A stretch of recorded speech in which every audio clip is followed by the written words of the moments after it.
So this is a new node that we haven't used before, and it's the polygon 1 shape.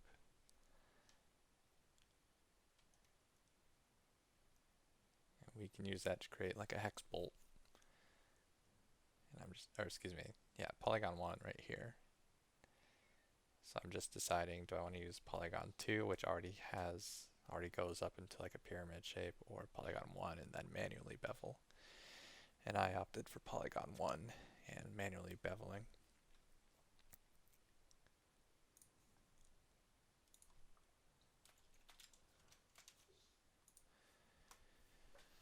And that's a quick little hex bolt. Now I'm just copying those transforms that I had created earlier to cut out those circular notches into the big cylinder, so the position's the same. And then scaling the nut down just a little bit, and it should fit right inside of those chopped out pieces.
on this block, I thought it might be cool to like have this kind of heat sink look on one of the sides. Um, and this is actually a pretty good successful use of like blend subtracting a shape on top of something else. So just creating a tile generator, changing the X and Y amount, a little bit of scale adjustments, and this is going to get beveled, probably inverted, I would guess. Looks like that by the way I'm building it. Or no, excuse me, if I'm subtracting, yeah, white, we're going to subtract white, that makes sense. So never mind, it probably won't get inverted. Here I'm transforming it right on top of that blocky shape there. You can see in the 3D view, I didn't do commentary on it, but we added some buttons and some random rectangles and a pushed in wedge shape. And that just goes back to what I was saying about the capsule shape. Getting inset around the engine was just to break up like that flat surface of these blocky pieces. And this is another way to do that. Give some like smaller detail to it and break up the shape. So there you can see I subtracted it on top, and it's going to be very hard edged, like, and stretch those polygons. So we'll eventually just bevel it, and it'll be a little bit softer of a transition once we get the shape and the size right. So you can already see we already created this kind of like heatsink looking detail.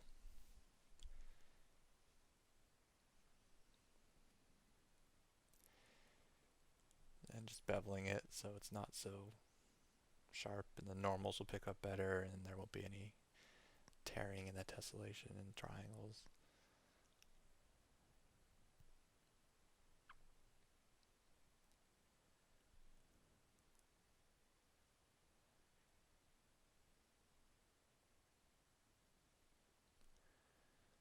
So pretty quickly we were able to accomplish something pretty decent.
Hi, it's me again.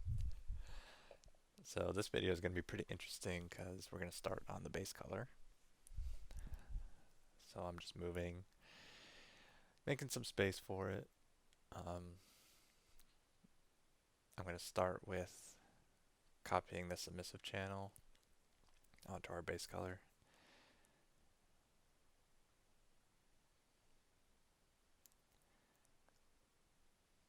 Blending it with add linear.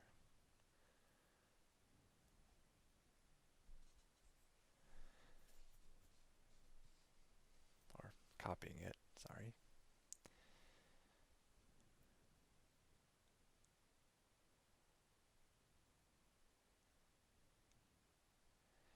And because we're copying it, I have to use that black and white mask to mask it out.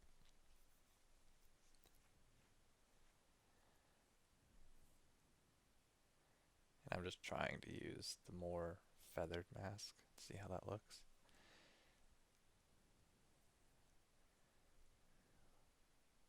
Looks like I'm happy with that.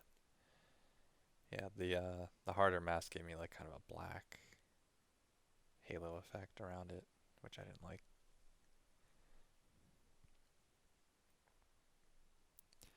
And that emissive on the base color should go at the very end, just before the overlays, because once we add dirt and rust and stuff like that, in this case we don't want that covering up any emissive on top, so we'll just put that at the end.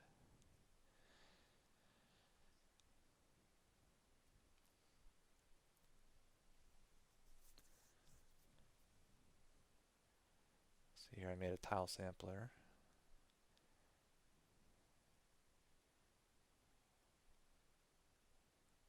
And this might be rust drips. I know in this video I go over like grungy dirt, rust drips. I think that's, oh, and the paint layer as well, like the blue accent paint. So I'm guessing this is the rust strips, so I'm just making some long rectangular shapes with color variation, lots of random position. Oh no, I know what this is, sorry. It's not rust strips. Rust strips will be actually a similar process, which we'll get to soon. This is paint strokes. So if you have like a roller, a paint roller, I'm kind of trying to simulate that sort of effect here where someone had rolled paint in a straight line and then got more paint and rolled it again and then kept rolling it. So the color variation takes care of like the intensity of the paint roller.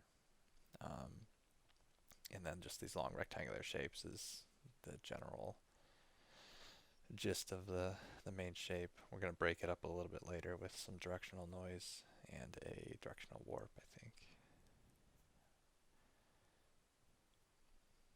And by later, I mean right now. So there's directional noise 1, changing the angle to 90 degrees so it's in line with these strokes. And then I'll have to change the warp angle as well. And you can see that kind of feathers the edges as if, I mean, a paint roller doesn't really do that. Actually, a paintbrush would have more of an effect like that, but it just kind of feels like a paint stroke a little bit. And this will be a pretty subtle overlay on top of the panels eventually. Right now we're just sort of blocking in everything. It's not going to be perfect the first time around, the first pass, but once we get all the elements in with the rust, the dirt, the paint strokes, dirt in the cracks, all sorts of color variation on the panels, then we can kind of like harmonize everything together and tweak. But this is sort of like the initial graph setup for this type of paint stroke that I like to do.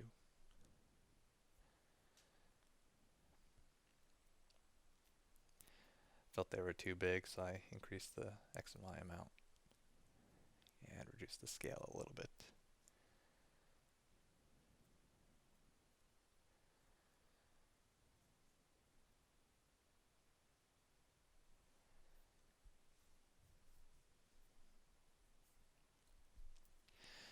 The other thing that's important in this process is like proper masking. So this paint stroke, I pretty much only want it on the panels. Um, so eventually I'm going to create like a detail mask, which is a mask for all of our like engine parts, pipes, everything in the inset areas. So we can just mask out like the flatter panel areas. And then I reuse that mask a lot.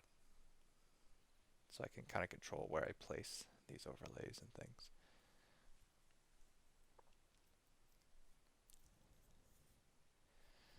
I think working on the base color is a pretty like fun part of the process, especially after you've been kind of like grinding out the height map for 16 hours or whatever. Um, Switching it up to do a base colors is kind of a fun process, and it really makes the texture start to feel alive.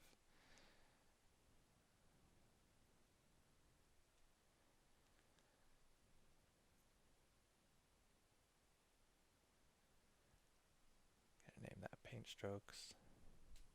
Sorry for the confusion earlier. I wasn't sure if it was the rust strips or not, but I know that's coming up soon. Um, let's see what we're doing here. Going back to the original panel luminance mask here from our flood fill, maybe.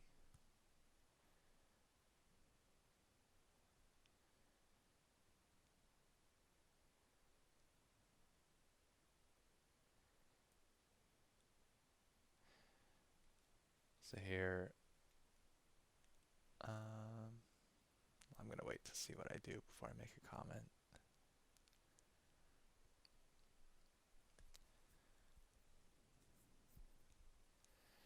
But I'm pulling that color variation mask over.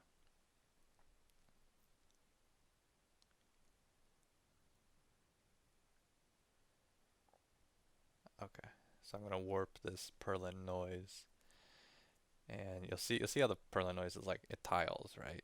And it's but once we plug it into the directional warp with the panel lines luminance mask, and then increase the intensity a lot and change the angle, you can see that Perlin noise gets broken up across those panels. So it doesn't bleed into like other panels next to it. You kind of get this like individual mask per panel um, to break up that noise. And that's just give a little bit of color variation. That's on soft light.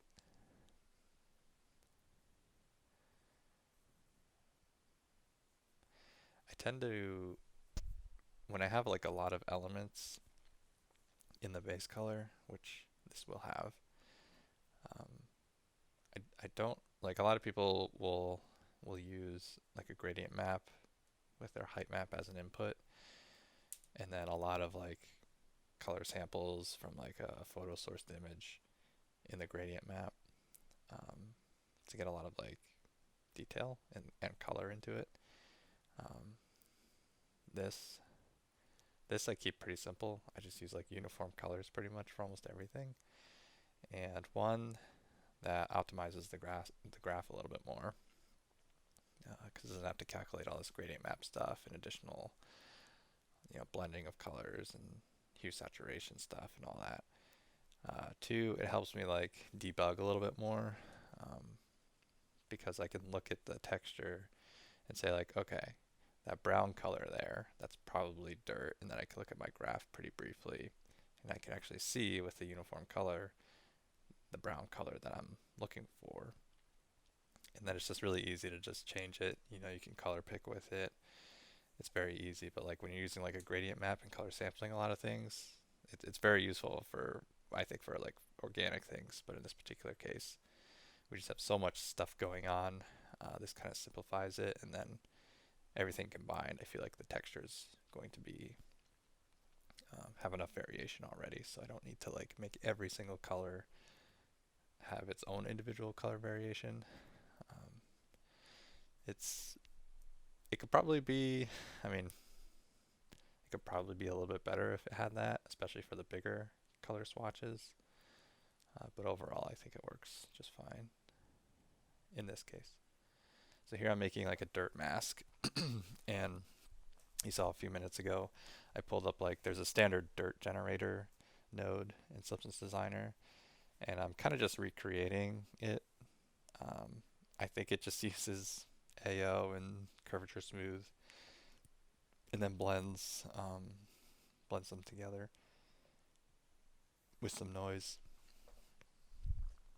Um, so I histogram scanned two ambient occlusions, blended them together, and then subtracted a black and white spots below it, and that kind of chopped up the AO and made it pretty noisy.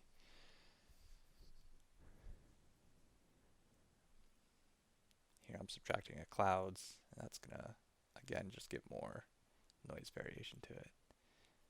You can see already like the dirt, there's like little tiny dirt pebbles and things that are recessed in like the occluded areas that our ambient occlusion is picking up on. Um, just adjusting the scale of the black and white spots. If I felt it need to be a little bit like smaller grain.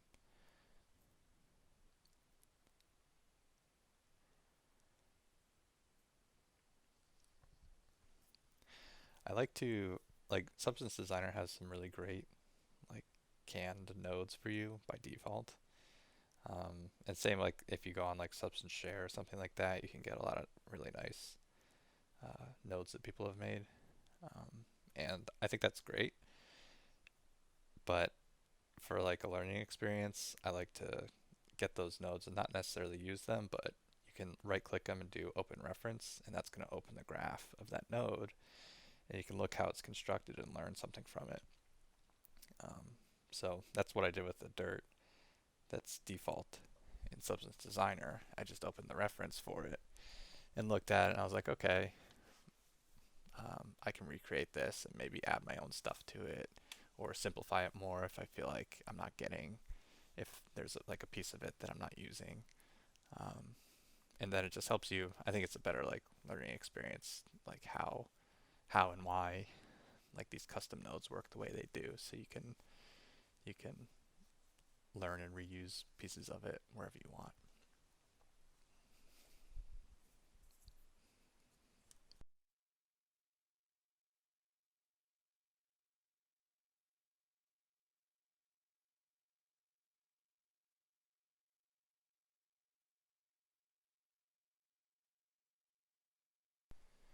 And here I'm showing again just a uniform color for the dirt. You could put a noise in, run a gradient map for it, color sample, some photo for dirt, and get a little bit more color variation in this. But I don't know. I don't know. Maybe I just don't want to admit that I'm lazy, but I might be a little lazy in this. But you see, it's such a small like detail. Like we're talking a few pixels of dirt and grain. So am I really gonna get that much out of variation in there? Um, Maybe. I didn't end up trying it because I want it to be simplified, but um, yeah. Plus, with everything else on top of this, there's just gonna be tons of variation already going on. I didn't feel it was necessary to custom make color for every single element. Just a little organization here.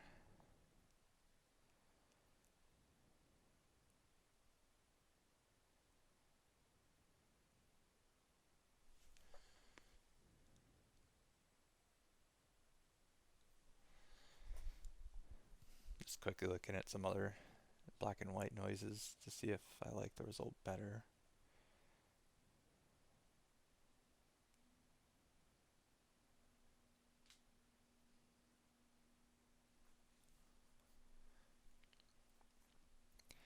The other thing with using uniform color and then using a mask as an input, you see how our mask, like that's basically our mask right there in the 2D node. It's not pure like white to black, like only white to black. It has a lot of like grays. So the grays alone will give you color variation where it's, half blending with the layer beneath it. Um,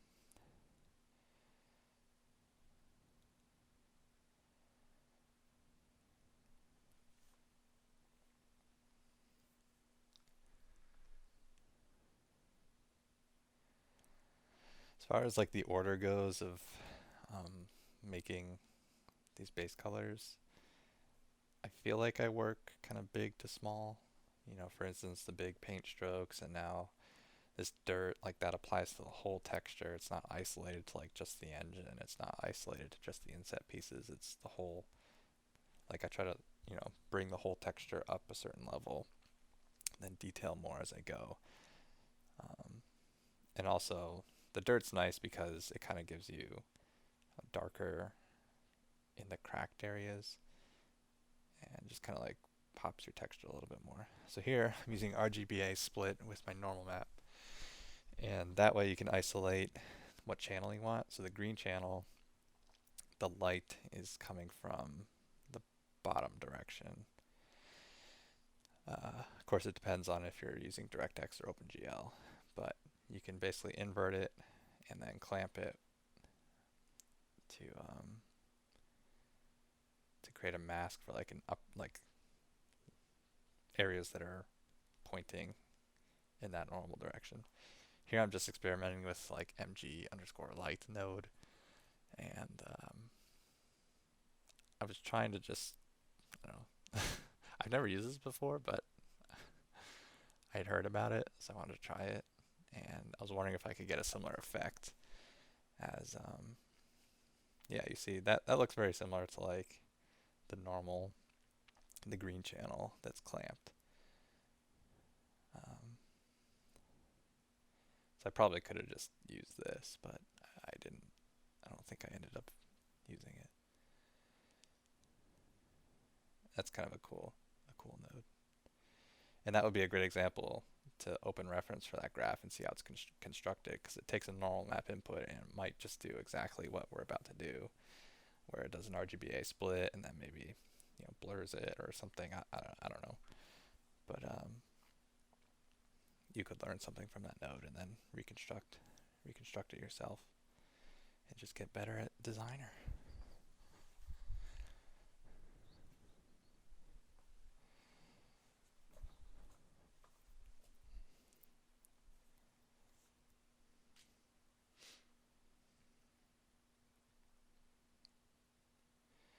So here I'm histogram scanning the green channel, and you can see I can full contrast. I get a black and white mask. I'm kind of comparing it to like the light mask.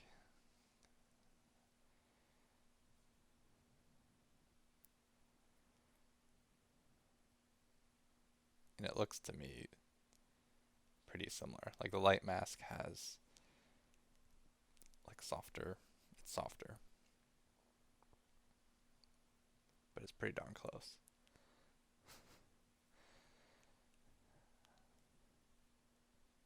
So I just deleted it, and I was like, I feel comfortable using my method, so I'm gonna just do that. Here I copied my normal, and I copied the RGB, and I'm just gonna plug this normal, instead of making a normal map for the whole thing, we're gonna make a normal for the final like panel section. So you can see there, our normal is just the panels in the inside area, and now our mask is just like the tops of the panels, or I guess it might be the bottom right now, I'm not sure.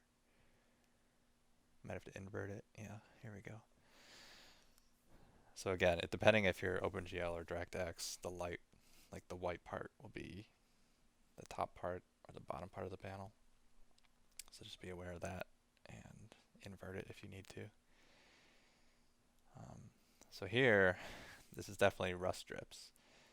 And I'm going to plug this mask into the mask input and crank up the X and Y amount to like 300 by 300, maybe even more. Who knows? We'll see.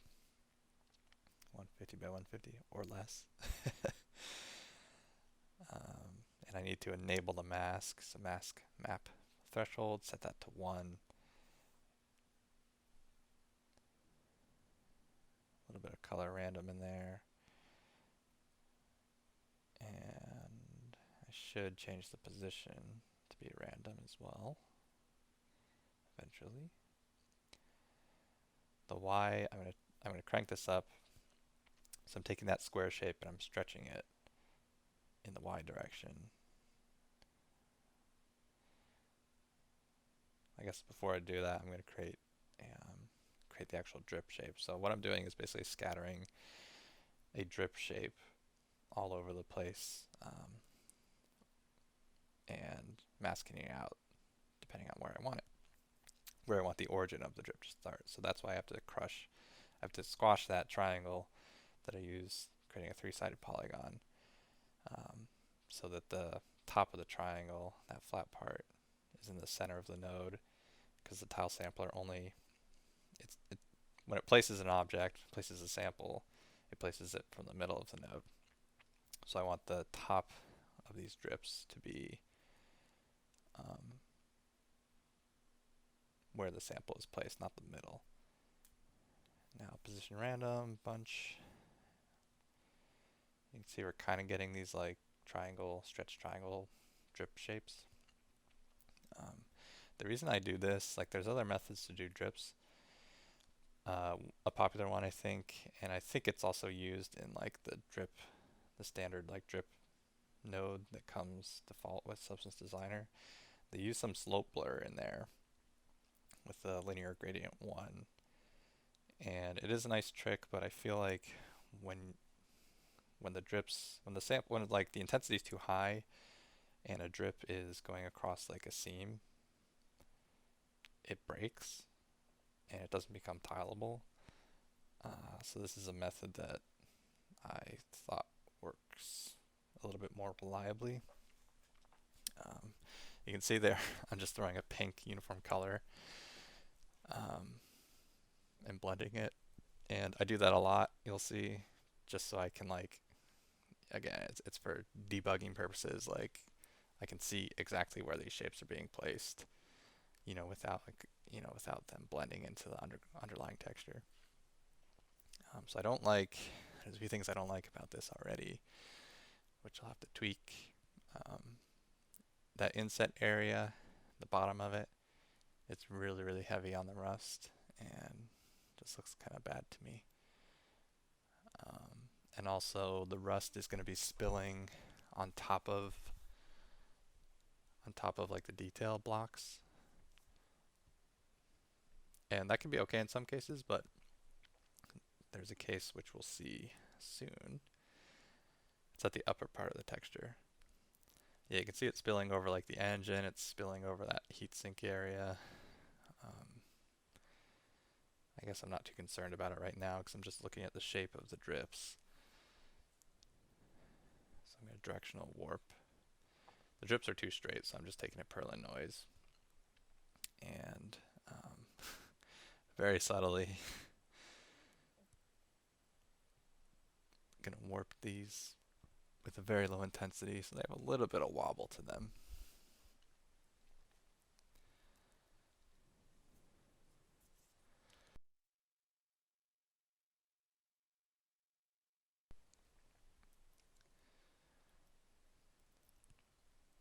That's kind of the very basic gist of doing drips.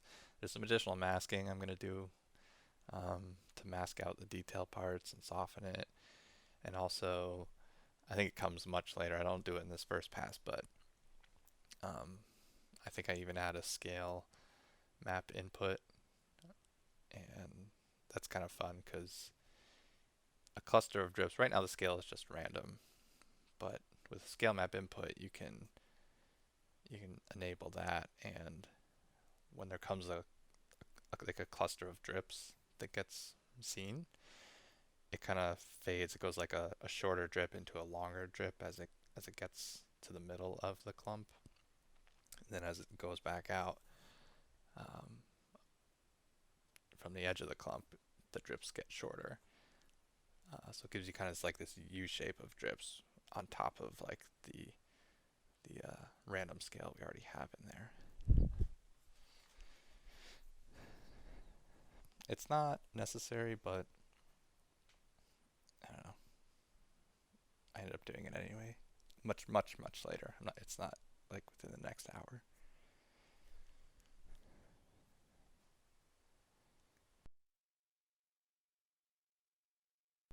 So here I'm grabbing the panel inset mask, because I do not want the drips to be so heavy on those bottom parts of the insets.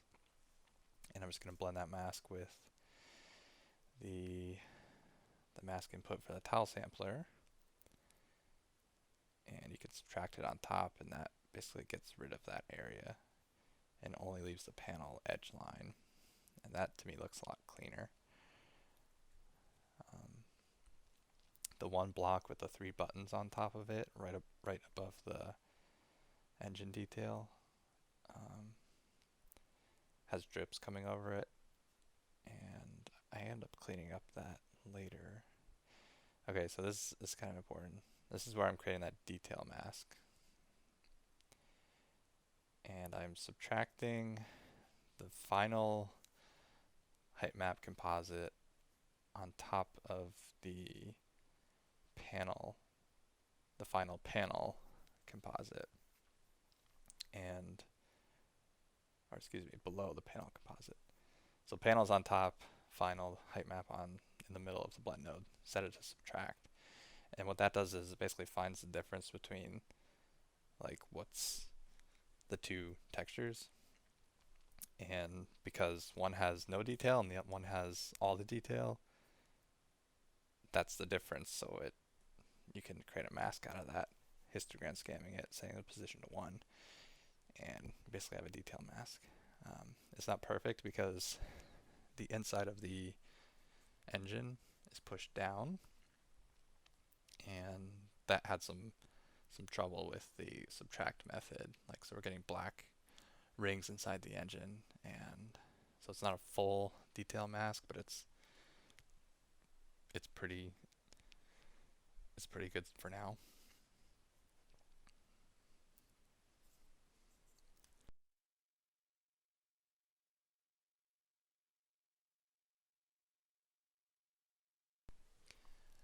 Here I'm finally changing the color from pink to brown. So you can always do that later, and it's so easy to do with just a uniform color. You can pick the exact color that you want. It's being copied on top, so there's no crazy like multiply blending where it darkens or screening where it's like lighter. It's just copied on top with a mask. Just as if like you're in Photoshop and you had a brush at 100% opacity and you're just painting these yourself. As long as your mask is 100% white, which it's not. Alright, so I'm blurring this rust mask with a high quality blur.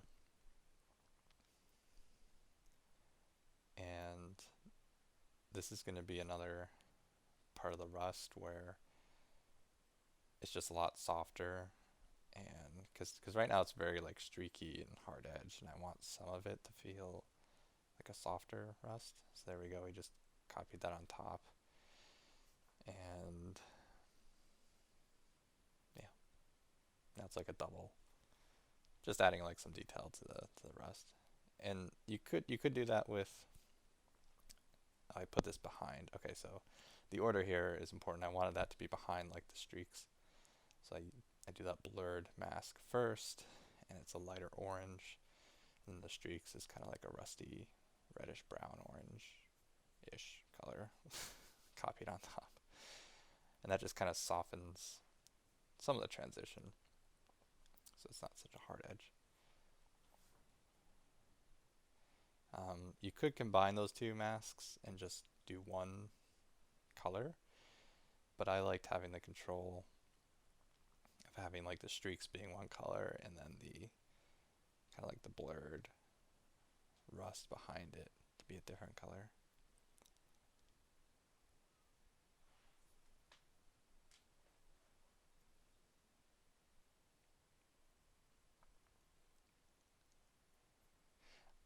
Back to what I was saying about the slope blur rust as well.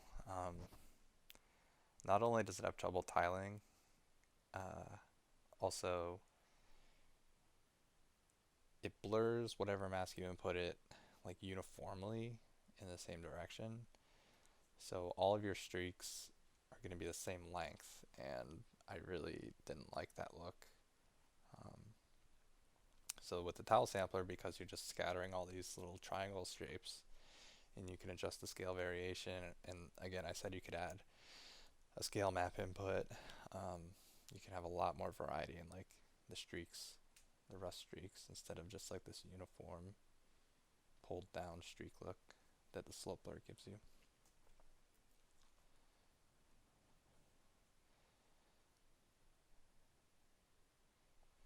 It is a little bit more involved, I think.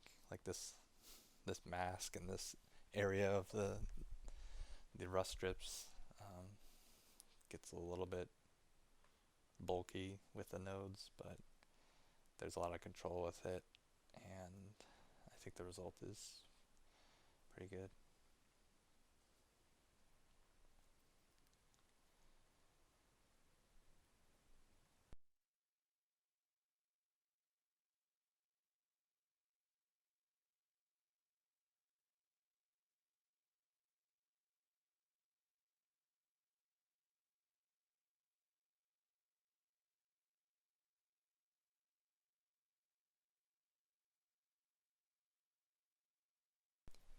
One thing I don't like about it is when you stretch in the Y direction, that shape, you can see it's kind of feathering the top part of it.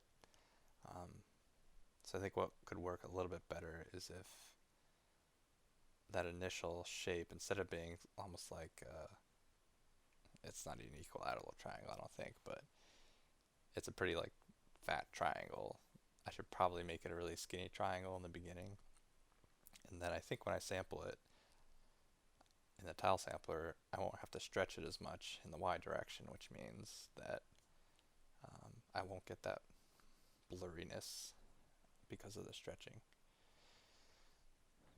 And there I was just experimenting, like, do I want to kind of fade out the edges a little bit? And I ended up not liking it.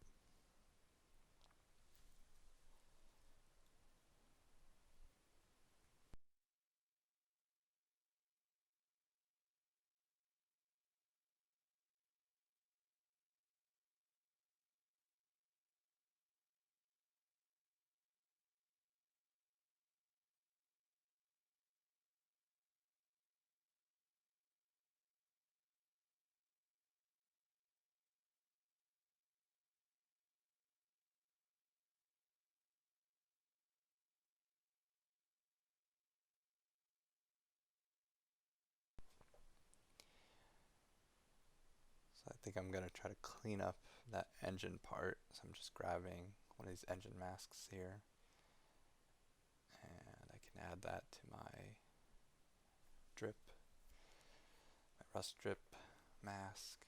Um, Looks like I'm adding it after. Oh, okay. So I just completely subtracted that area. So no rust will be in the engine. And yeah, I really just wanted the rust to be coming out of the cracks of the panels. I figured like the engine component, could be a different material or it's coated with something where it's more rust resistant. Um, and yeah, and also just the streaky rust doesn't really look right on that like big extruded cylinder of a engine. Maybe some rust could be recessed in the cracks a little bit, but it wouldn't really streak the same way that it might from the panels if this was like a vertical wall. Yeah, one thing with rust strips is like they're directional. So if you're using this texture like in production, gravity is going to be pulling those streaks down, and that limits like the orientation of your texture to one direction basically.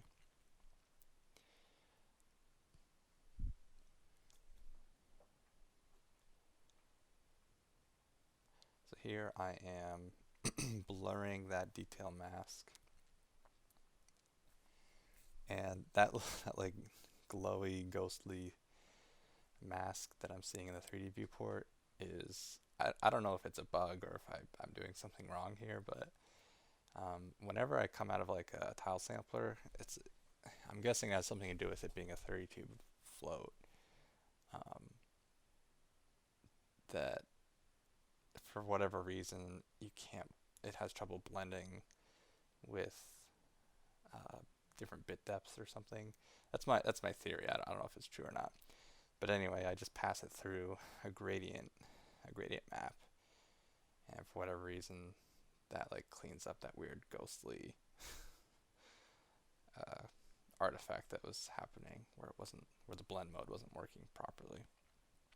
Um, so that blurred detail mask that just blurred out, or it basically got rid of the rust strips on like the big blocky shapes that are too high, and just blurred so it has a little bit of fall off. So the streaks are still coming out of like the panel lines, but they're not going completely on top of things. They're only going up to a certain degree and then fading out.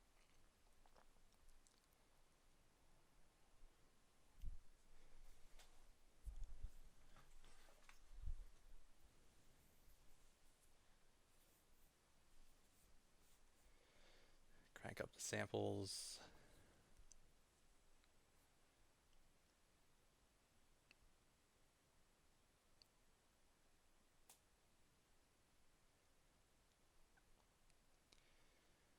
Experimenting with the shape, making these a little bit thinner.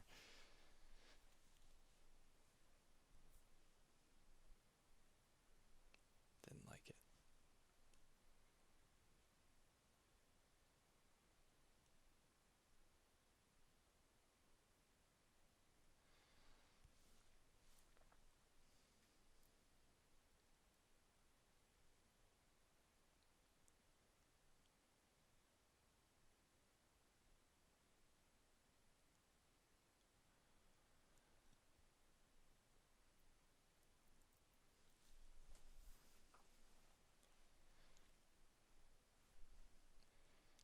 Yeah, I'm just blending together two different noises, the black and white spots in a clouds 1 or clouds 3, and that's a new noise texture for the mask.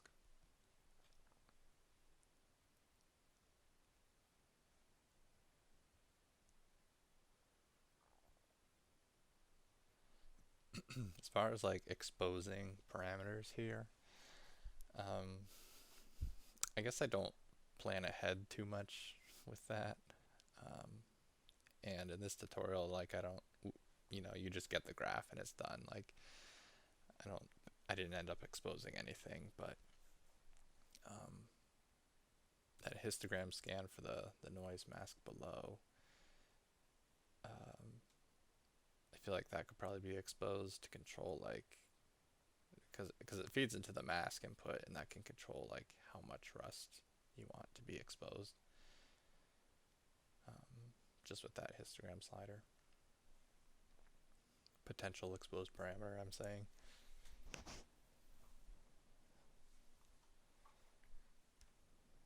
And I'm just trying to blur this shape a little bit, and I decide instead of the original shape and blurring it, maybe I could try blurring it after it's been sampled, and that just kind of softens those drips a teeny bit.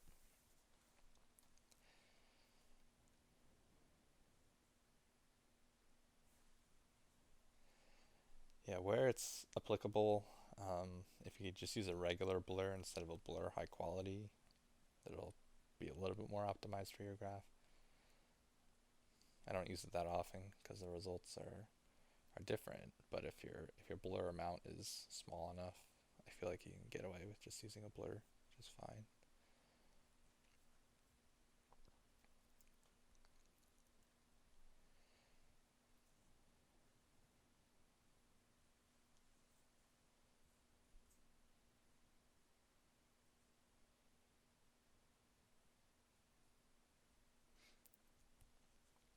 You can see I'm adjusting the original shape, and if I go too high with it, that rust strip starts above the crack, and it's not desirable. So that goes back to what I was saying, where the tile sampler samples the shape from the middle of a node. So if like I said, these drips, we want them coming out of the panel cracks.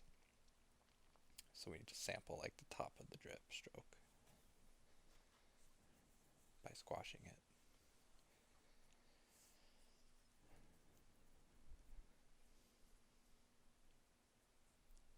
as a first pass strips. I think that's as far as I take it for now.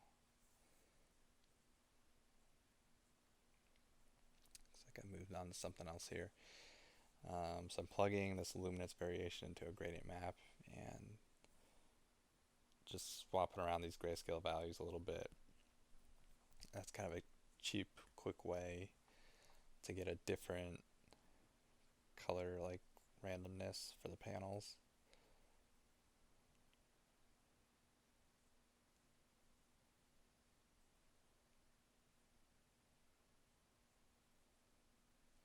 Sometimes there is like some edging artifacts with this.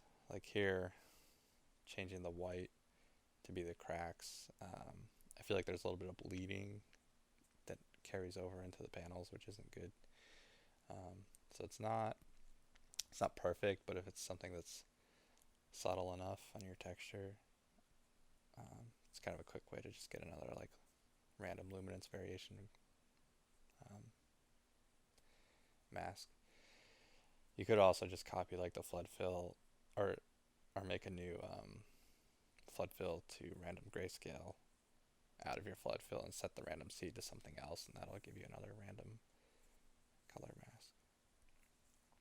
I'm not sure which is faster as far as like calculations, but they both would work fine. And the flood fill will be a little bit cleaner probably.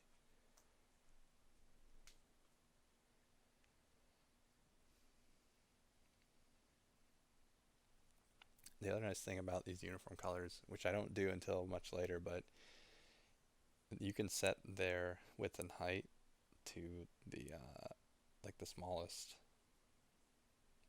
resolution you can, that Substance Designer like cares about, which I think is 32 by 32. If you go below that, it's not any more optimized. I believe it's 32 by 32. I could be wrong. It might be 64 by 64. But with the uniform colors, instead of using like gradient maps, because there's a lot of detail in it, you're going to need that full resolution, which is going to be a little bit slower. But if it's just a one color, you can crunch it down to something really small, and it's a little bit faster. I do the same technique with my roughness in this particular case, not for all my graphs. And it's just a really quick and easy way just to like, adjust the roughness values. The closer to white something gets, the more rough it's going to be. Closer to black, the more like mirror-like it's going to be. And it's really easy to see that when it's just a uniform color. So here I wanted to color the insides of the inset, just making it a little bit darker gray. And I'm using the beveled inset and then histogram scanning it, and you can see as I bring this position up in the 3D view, that mask is crawling up the sides of that bevel, and you can control exactly where you want that to stop.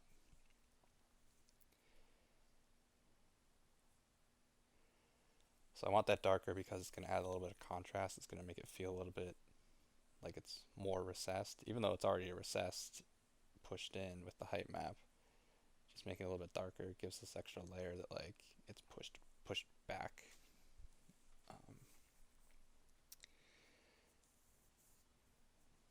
But you can see that mask is covering up all the detailed bits on top of it, the inset area, which later we end up masking those out and making those a different color. So there I used a histogram select, I believe, or a scan of the panel like luminance variation, I think. And you can just pick out a mask for the accent paint.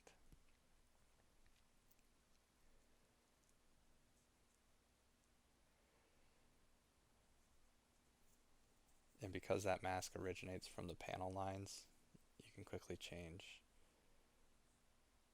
like the histogram to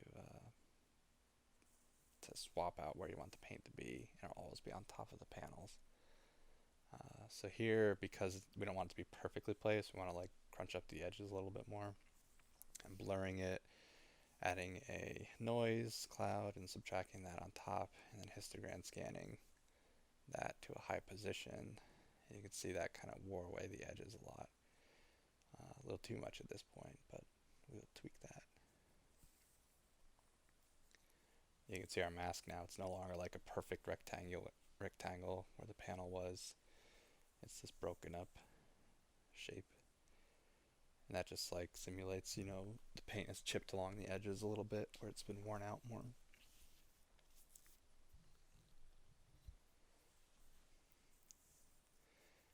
So I'm adjusting the intensity of the blur, and the less blur we have, the tighter that mask is to the edge.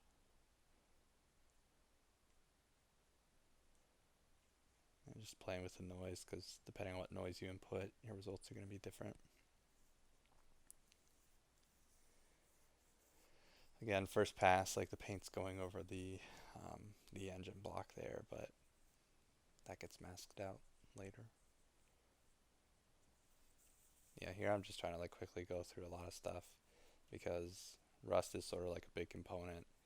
The inset color is a big component. The paint's a big component, and like once you start seeing all of them together, you can see how they work together and bounce them from there, and work like big shapes, big colors to smaller, more detailed parts later. And it's easy enough to go back and just refine these things as long as you're organized.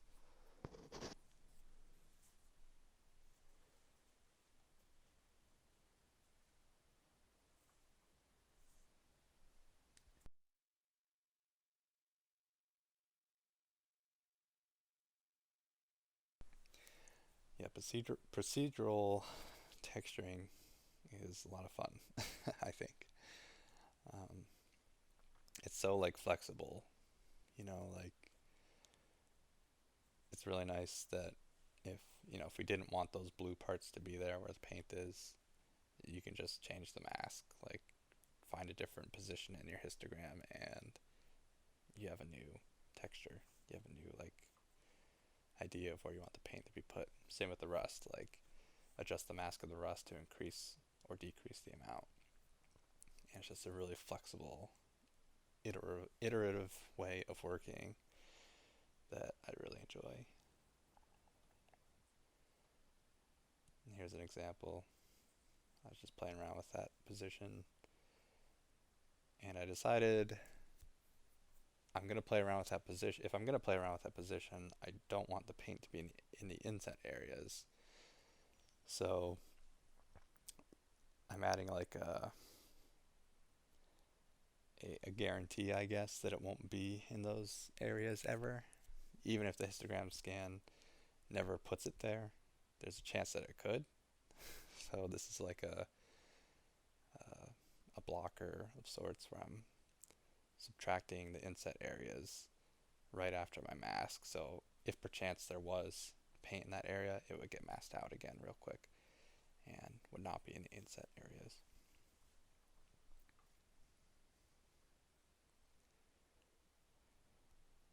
But I kind of like where the paint is, so I don't think I change it. I add a little bit more to it later.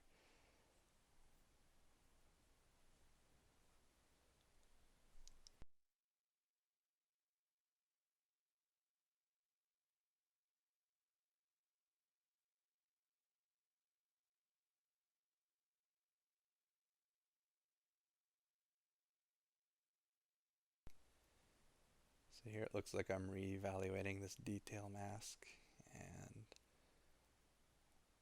hopefully, let's see, I'm pulling this out because I'm like, I think I'm going to use this a lot. It shouldn't be exclusive to the rust strips. So I pull it out and I label it detail mask. I pull out, looks like I'm going to pull out the engine mask as well, that disc, and add that to it. So there we cleaned up that center part where it was black before.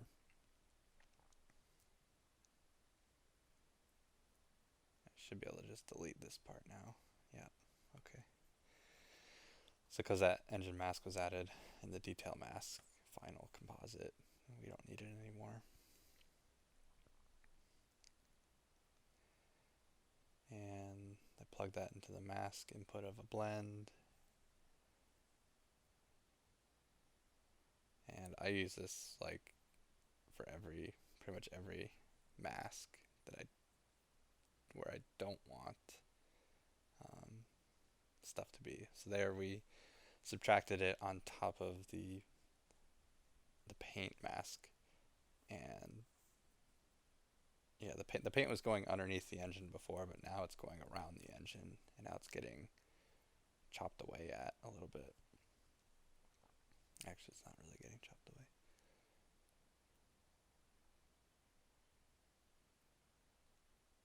Yeah, and there you can see we added it to the inset color mask, and now all of our detail is now popping, and it's not that darker gray.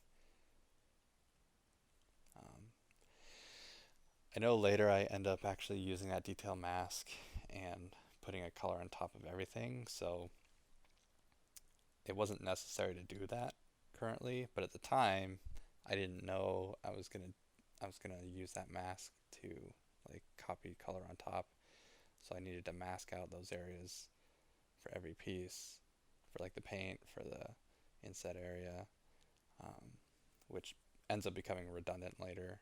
Um, but I don't think I ended up cleaning it up.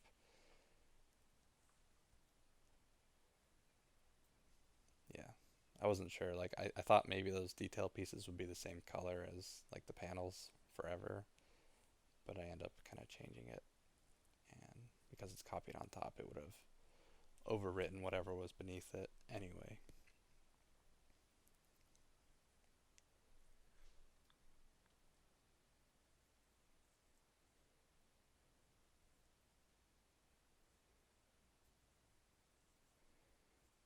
Yeah, super easy to go back into the uniform color and just pick whatever color you want.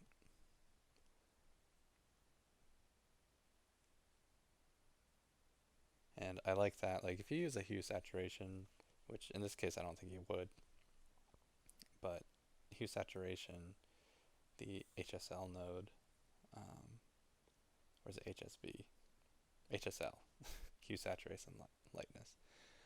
Um, you can't like see the color that you're getting. You just play with the sliders and then look in your 2D mode and hope it's the color you want, I guess. But uniform color, you can pick it.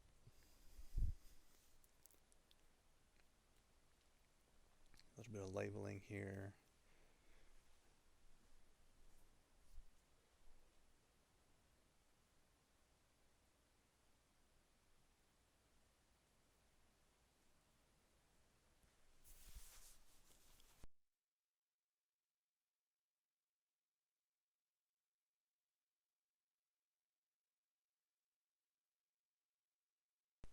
So those wires look really bad in our detail mask.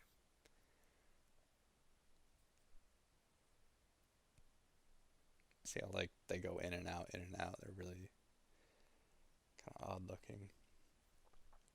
Um, yeah, so the initial creation of the detail mask was like a very good broad pass, but we had to do the cleanup on the engine, and it looks like we're gonna have to do cleanup on those wires too, um, which is not a big deal, but you can miss those little things sometimes. Like I didn't notice it till now, and uh, it might make your mask like not as clean as it could have been for your first pass. So just be aware of like look it over carefully, and if there's any problems, you can custom pull pieces into it and add it.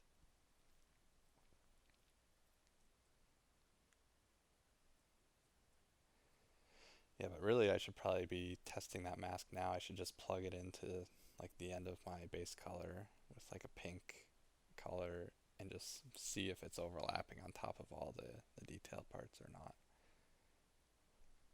So this flattened panel piece, similar to like the inset panels, I want that to be a different color because it's slightly lower, and again, if it's just a little bit darker, um, it's kind of like going to create that illusion or intensify that illusion that um, it's pushed lower if it's a little bit darker. It's more recessed.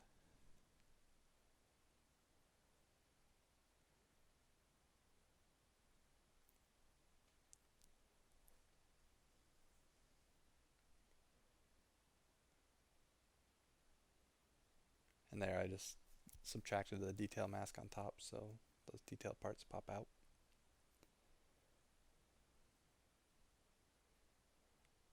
Try to adjust the color a little bit.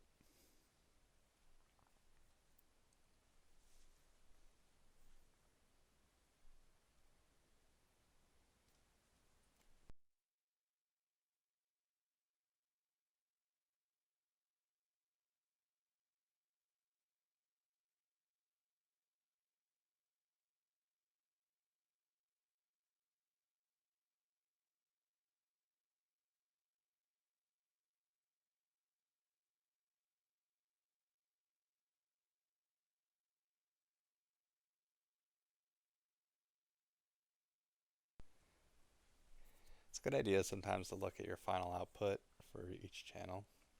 And since we're only working on the base color right now, I just looked at the base color and I noticed there's this weird dark seam, vertical dark seam going down the center of the engine, and that's because of this overlay of these panels. So that that black color wasn't good, so I'm gonna fill those cracks using a distance node. Um,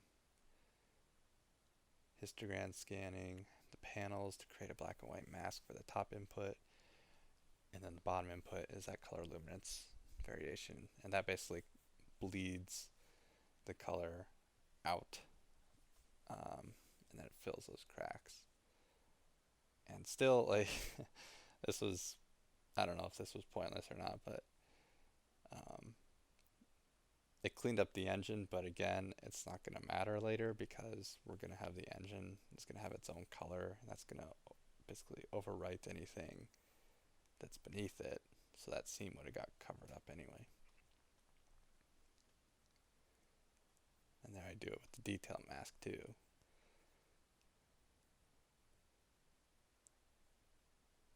You can see there's all these gradient. The only thing that I really like to dock are gradient maps if they're just converting something to color or to grayscale. So that's what those gradient maps are doing. Like when we first set up the initial graph, we have to um,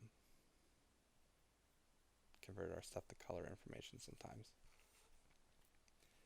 So the distance node outputs color, but we were blending it with um, the detail mask, which we converted to color, so it matches the same as the distance node. And then that goes in the top input of the blend.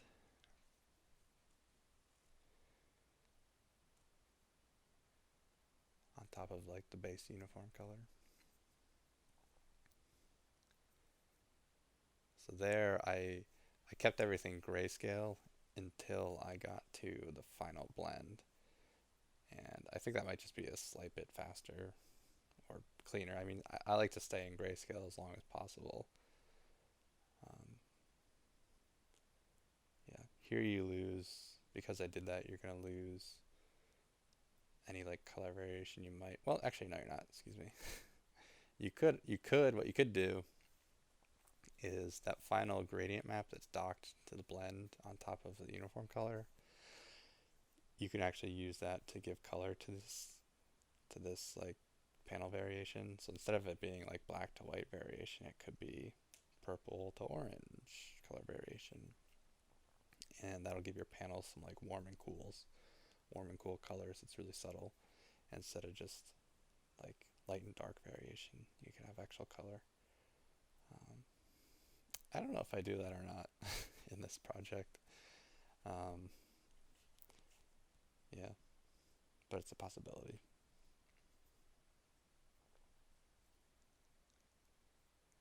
And there, a little cleanup. Like I knew that I had a panel black and white mask already, so I didn't need to recreate it. So I just went back and from the distance node, I pulled the actual like panel mask from way earlier in the beginning of the graph.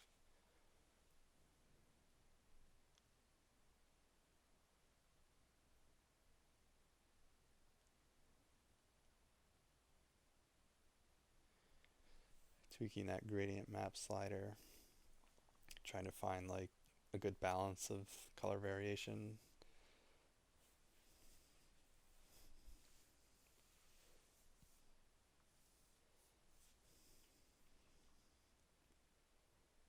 I'm just playing with the blend modes. Like this is when I do like these overlays of color variance. That's the one time that I use like screen or soft light or overlay with like a low intensity usually, as opposed to copying something on top, because it's just like this kind of like this wash of color on top of something that's already existing, where we don't necessarily want to change or overwrite it completely. We want to use the color beneath and just give it some variation.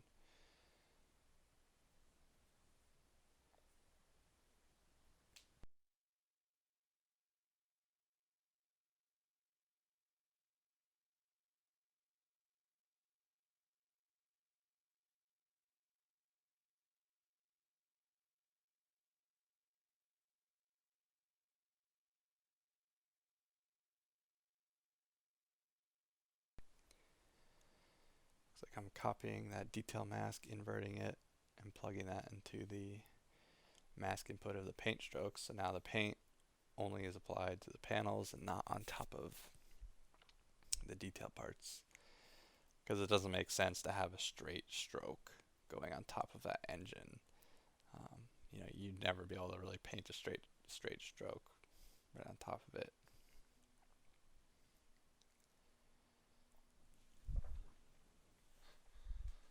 Again, checking the final output, looking at it, seeing if there's any weird things going on yet.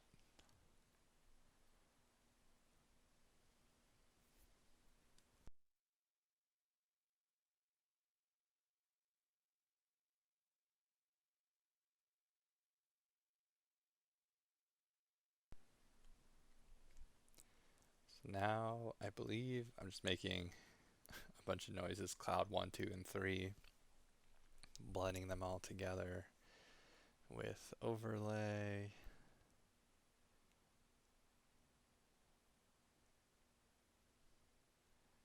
Kind of changing the opacity a little bit to create like a new custom cloud noise. It's basically just a combination of all three of them. And that's getting plugged into a mask and then a uniform color. That uniform color is going to be pink. And that's the final texture. Just kidding. This is like a dirt layer. Just like a general dirt layer. It doesn't has nothing to do with the cracks, has nothing to do with like its relation to any parts on the texture. It's just a general like wash of grunge. So here we're subtracting. Oh, just kidding. So it looks like it does relate to the texture a little bit. Some histogram scanning and ambient occlusion. I feel like I changed this. We'll see what happens.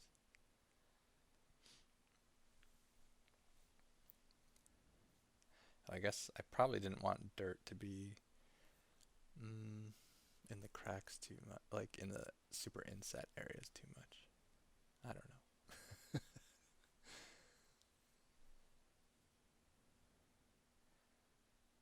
And because we already have all those masks, I'm just playing with a couple different mask inputs. Like, maybe I don't need all three of these.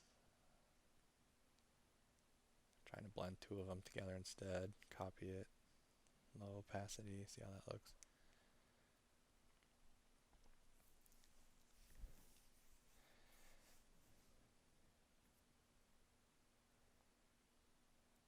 I'm a little confused with myself right now with the mask input, like that ambient occlusion. I didn't think I did that. Let's see. Let's just watch. Inverting it.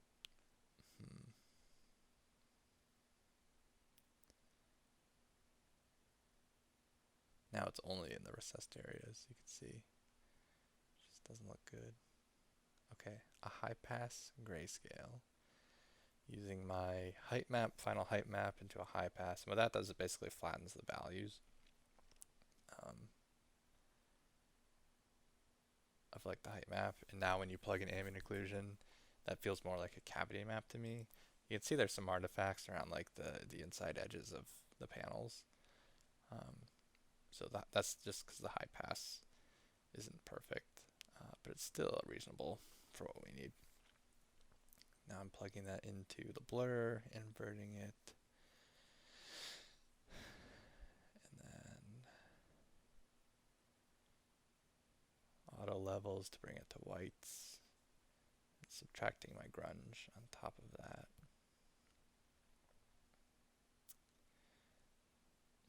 I'm pretty sure that's not the look I'm going for. So just bear with me, I guess, until I figure it out.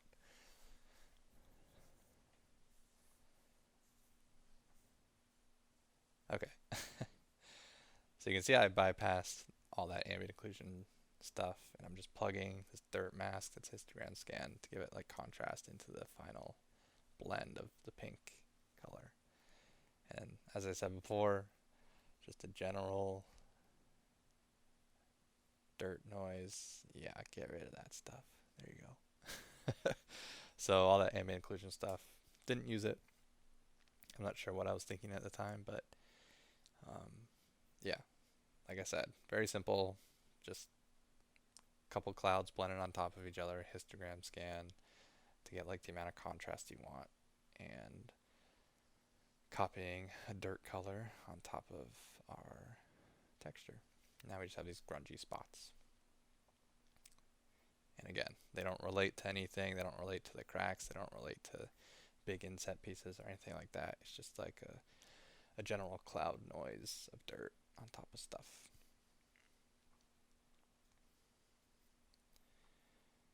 And I usually knock back like either the color or the intensity of the mask to make this kind of subtle. Like if this was to tile everywhere, you wouldn't want like these noticeable splotchy parts to like be too noticeable, I guess.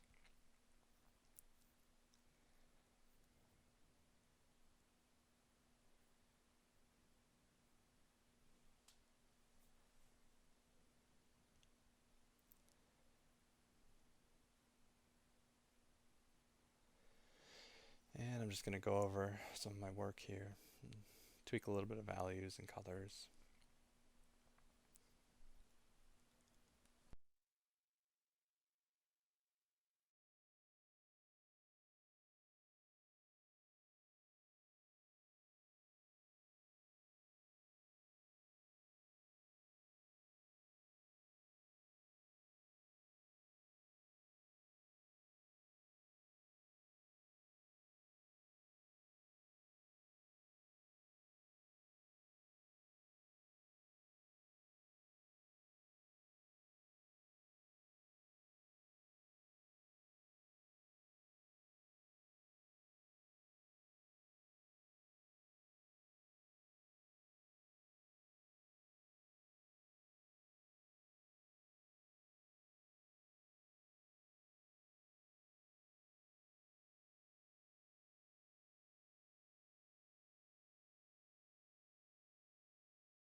I am edge detecting the panel mask.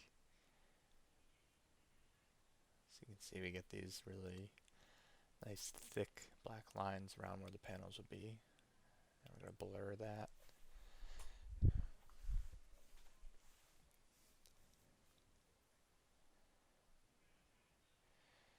Blend, subtract it with a noise. Just changing the random seed up a little bit in the disorder. Because I use this noise a lot. And it's good to have variations of it.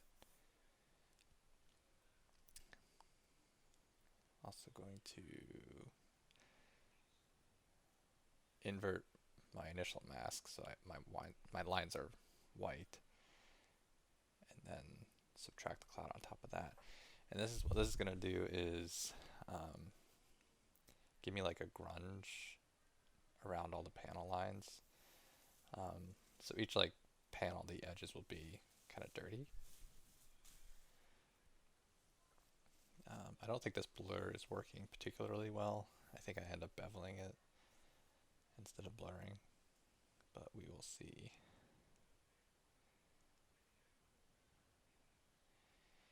You can kind of see how that's like a nice dirty grungy mask that's going to go around those panels.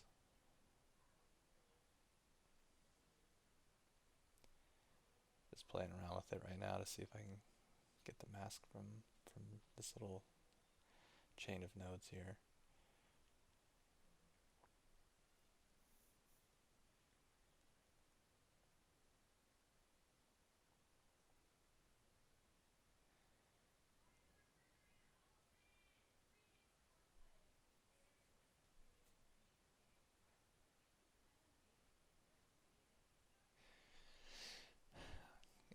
I dock invert grayscales. This goes back to what I was saying earlier, and I don't think I finished my thought, but I usually dock gradient maps, grayscale conversion, and invert grayscales because they're kind of just like one-time operations that don't have any parameters that I'm going to tweak in certain cases. So just to clean up the graph a little bit, if you press D on your keyboard when you have a node selected, it's going to dock to the next node down on the chain and just kind of condenses things a little bit.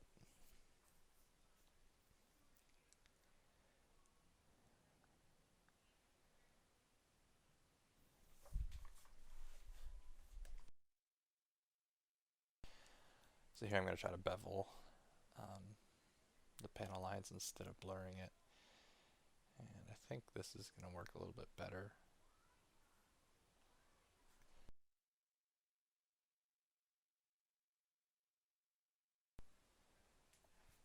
I have to invert it first. Yeah, that looks a lot better to me.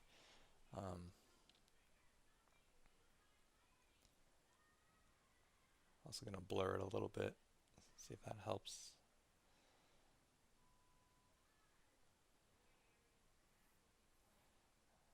Nice little cloudy noise that's following the edges of the panels, and it's gonna give a little bit of variation to the panels as well as like some contrast between each panel because the inside of the panel will be a little bit lighter, and then it'll kind of fall off to like a darker grunge. And I think that just kind of helps like each panel kind of stand out a little bit on its own while giving some nice variation to it. So now we're just going to blend it. That's our mask, and then we're going to pick a color, uniform color. And you can see it's overlapping all the details, so we're probably going to bring in the detail mask. It's right up there, so I'm just copying it down and subtracting it on top.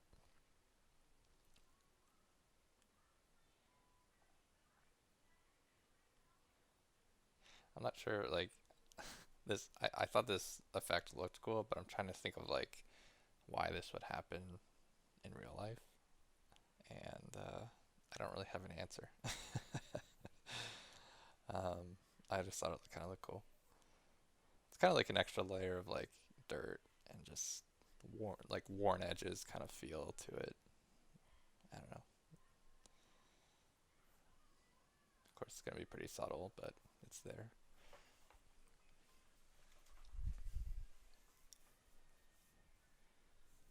It could kind of be like you could think of it as like I don't know if they would do this, but if there was any type of oils or anything in the cracks, and just over time, as they re-oil things and clean things, like maybe it overflows and spills out, or I honestly, I don't really have a good like explanation of why this would be here, but it's there.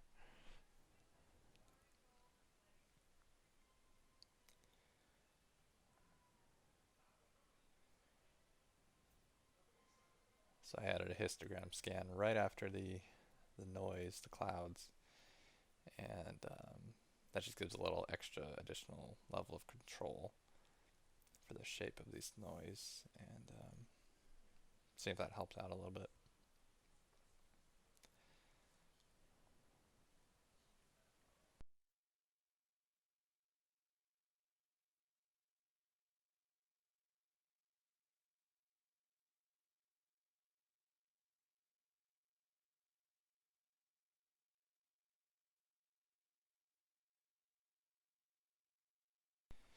Even if stuff is pretty subtle in the base color, it's nice to have it because when we get to the roughness, this could add, add an extra level of like depth to the roughness values, where the edges are more worn and they're less shiny.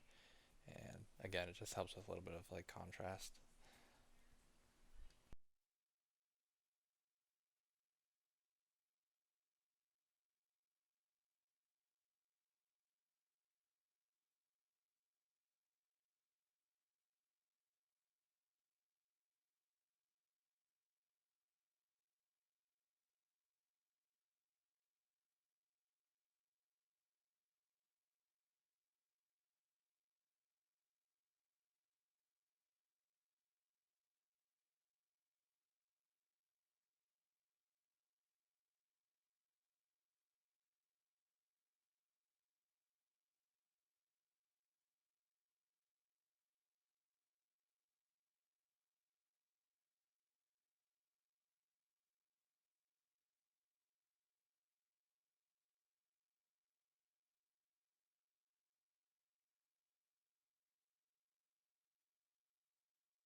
So then I'm replugging in the ambient occlusion. Um, Originally it was just white, and that's going to give a little bit more accurate representation of what the final texture is going to look like, or the material, I should say, in 3D, because I will have an ambient occlusion in the end, and so I don't want to necessarily like over darken areas like dirt in the cracks, um, to like compensate for that, because I will have an ambient occlusion texture at the end that will darken it already. So I'm just trying to be a little bit more true to like the PBR values of like what dirt might look like without over darkening things.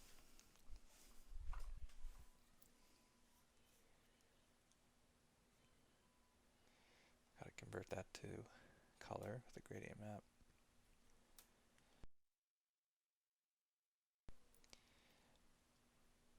And I just took the ambient occlusion and masking it out with the detail mask.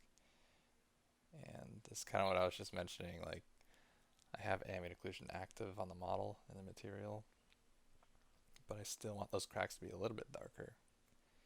So I think I'm just adding, multiplying some ambient occlusion into those cracks.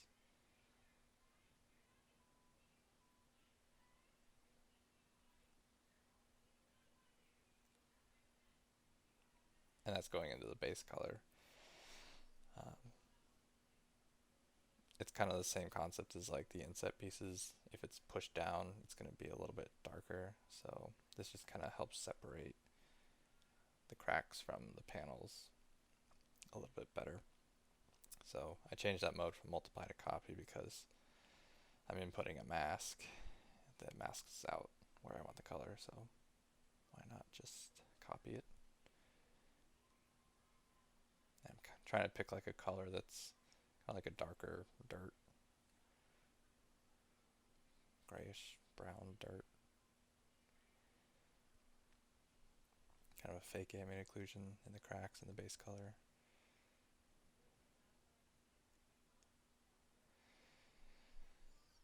Yeah, being like true PBR, where everything's very flat. I mean, it's possible that because it's collecting a lot more grunge and stuff in those cracks and dirt, that it would be darker. But I think I kind of fake it sometimes a little bit just to help make the texture read and pop a little bit more.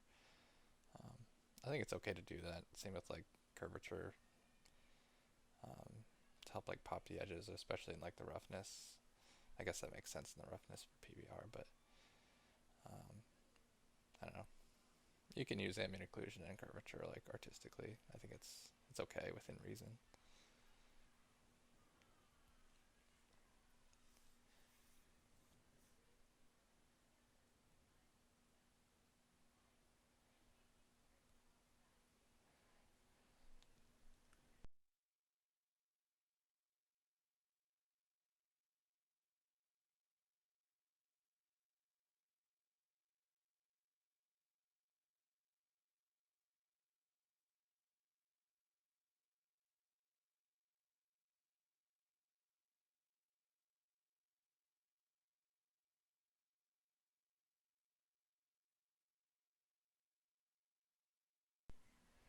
Just tweaking the paint strokes a little bit.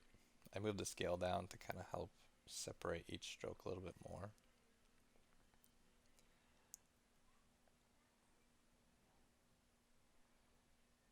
Kind of gives a nice streaky look to some of these panels.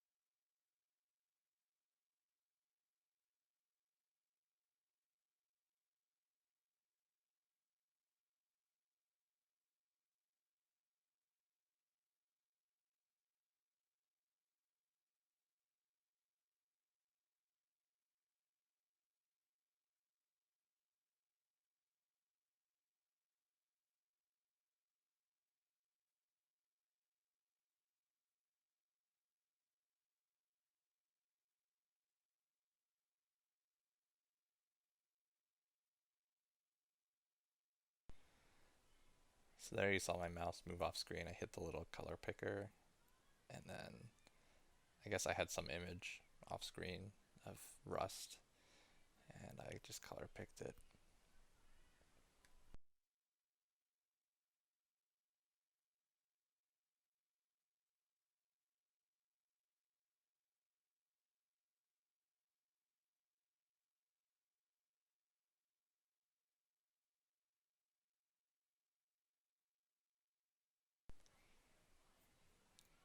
Using all the samples, all the X and Y amounts, 700. Um, yeah, I would like to do a comparison someday of like how fast this is compared to, um, or how slow it is. I don't know if it's faster. It's probably not, compared to like the default drips in Designer.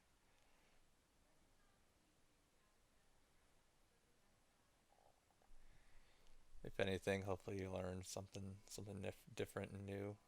You know, even if it's not perfect. Like, I don't think my graphs are at all perfect, and I'm sure there's better ways of doing some stuff that I did. Um, but it's nice to learn something new. So hopefully that this helped. So there I used a directional warp for that first layer of blurred rust, and I warped it in like the vertical axis. So it kind of stretched it out a little bit instead of being like more stubby and blobby. It stretched it out, and I don't know, subtle effects, but I guess I felt that it was needed.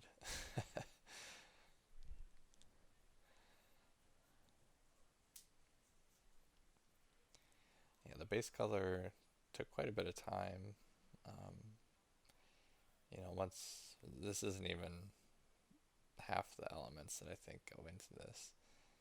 We start individually coloring like the engine and the pipes, and then the wires. There's a lot of components here that are yet to be added, and once you add it, like you have to kind of go rebalance almost everything.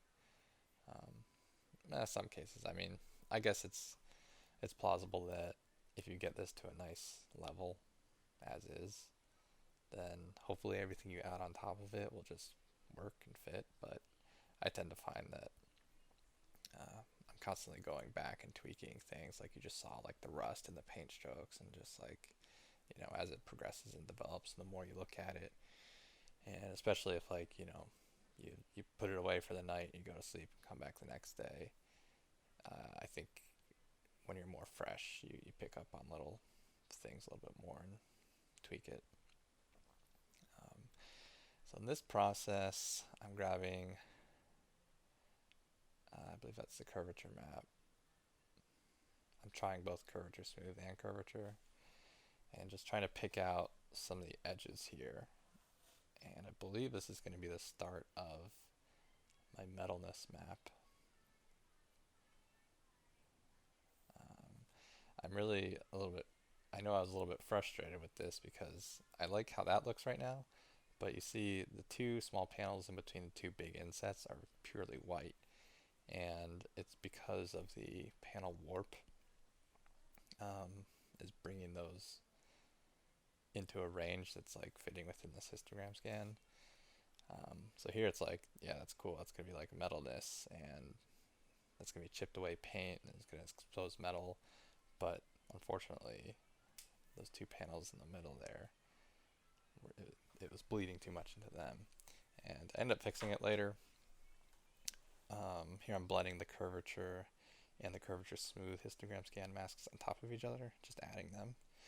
So we get some really thin, like pixel thin lines around the edges of the panels, as well as some like bigger chunks and a little bit of a gradient on some of the pieces with the curvature smooth. And I figured pretty much everything on this material is metal, but it's been painted on top. So I was fine just like chipping away everything across the whole texture, because I'm fine with it being metal underneath, with the exception of the wires. I think is the only thing that would, well, yeah, I didn't want to like chip away the rubber from the wires, even though underneath it's like copper or some whatever inside. So here I wanted to separate, so I had different control over the detail parts in the panel, so I just masked out the detail, and I'm also adding some noise, and I just offset one of the noises with a transform so it's not the same, and then probably multiply this on top, multiply that clouds on top, and then a histogram scan to adjust the contrast of it. And this is just a grunge map that goes on top of the two curvature metalness masks to break them up. So I didn't want like each panel to have exposed metal around the whole perimeter of the panel. So this just kind of helps break up some of those shapes and give a little bit more variety.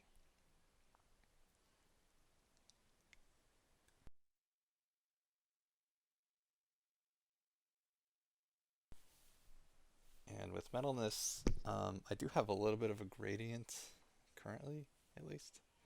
Um, but generally, this is one of the rules that for PBR I tend to try to stick to, I guess, where having like gray values in your metalness doesn't really make sense. Like, you know, a material is either metal or it's not. It's a dielectric or it's metal, I think. I think those are the two. Or, yeah, a dielectric or a conductor. Conductor being a metal. So, like, if the paint is chipped off, it's gone. There's only metal there. So the mask should just be white most of the time. But I do have some, like, gradient in here, like some gray. And I don't know if that's right, but yeah. I think I do clamp it a little bit more, like a lot later, just to see how it looks. And I think I end up going with that more because, like, yeah, having like a half metal, half paint material is kind of weird with the gray values. So just another black and white spots with the histogram scan for some random spots, and these are going to be like, so far we just have paint chipping and metal exposed along edges of things with curvature, but this is just like a generic, maybe the paint chipped off in these little tiny spots where like a meteor, like a tiny, space dust or rocks or something hit it and it chipped off a paint in the middle of a panel. So that's what this little grunge map is. Just little like spots of exposed metal.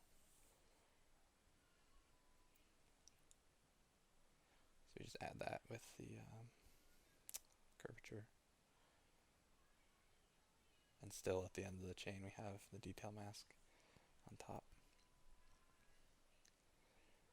Now to color the metal, it's just going to be gray, like a dark gray, middle gray. I don't know, we'll tweak it. And we'll blend that on top. I think shortly after this, oh yeah, so I'm going to move this pretty high up into early in the base color because I want the rust to like be on top of it. I want the grunge to be on top of it. So we're going to move that like earlier in the chain as opposed to after all that's happened. Make it pink so I can see it. So basically where those pink areas are, that's where metal is going to be exposed and the paint's going to be chipped away. I figure, alright, cool. Let's make it that gray again. And now to really like kind of see it, I think we're going to get into like a little bit of roughness and a little bit of metalness stuff soon. Oh, adding scratches. So this node, this is one of like the default nodes that was added pretty recently that I really like, the scratches generator. It gives some really like fine, pixel thin, and really organic shaped scratches. They twist and turn in all sorts of directions. So I'm just adding that to my metal, exposed metal mask here. And I'm actually going to use the scratches generator normal instead, because this only gives us a black and white mask, but eventually we're going to want to use the normal map information. And there is a great tutorial and video by the algorithmic people. I think Wes did it, Wes McDermott. He explains why this normal is so good, and I don't know why I don't have it yet. I know I changed to instead of scratch generator, I changed it to scratch generator normal, so bear with me. But the normal information is a little bit cleaner and better than converting a black and white mask to a normal, because what it would do now is you'd get like a peak at the top of the scratch, right? And the normal version has this cool effect where it's just kind of like one side of that normal information. If it was to peak, it's hard to explain, but it gives a cool effect, and I like it. So Clark in the past needs to change it to Scratch's generator normal. It has the same parameters and all that. It just has a secondary output that's a normal map. So hopefully I don't spend too much time with this one because I know I change it later.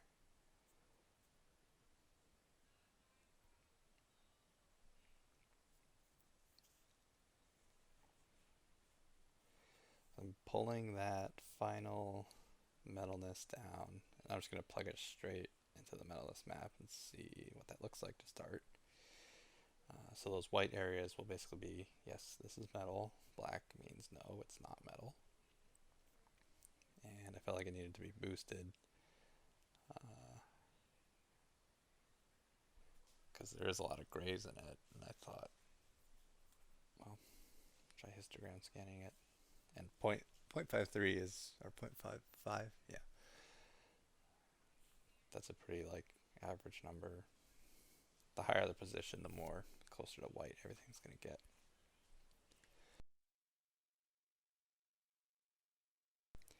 So there you can see those edges. They look dark right now, but that's where the metal will be exposed.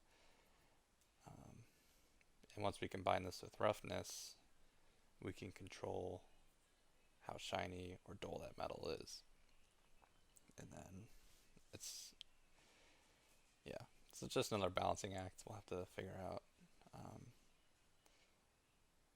But it's cool to see, once we get the roughness going, it's cool to see like the different materials read. You know, the metal is going to be shiny, and when the light moves across it, it's going to look different, a lot different than what the panels, the painted panels look like, you know, and like especially the rust will be dull and that sort of thing. It's cool to see the light kind of dancing around the texture with the different roughness values.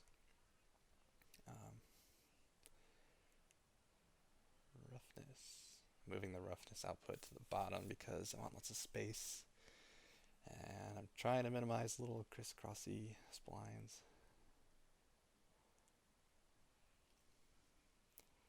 So there I'm pulling that same metal mask down and subtracting it. So remember, black in the roughness is like a mirror-like finish. White is completely rough, like you're not going to see any reflection basically. So now the metalness is very shiny.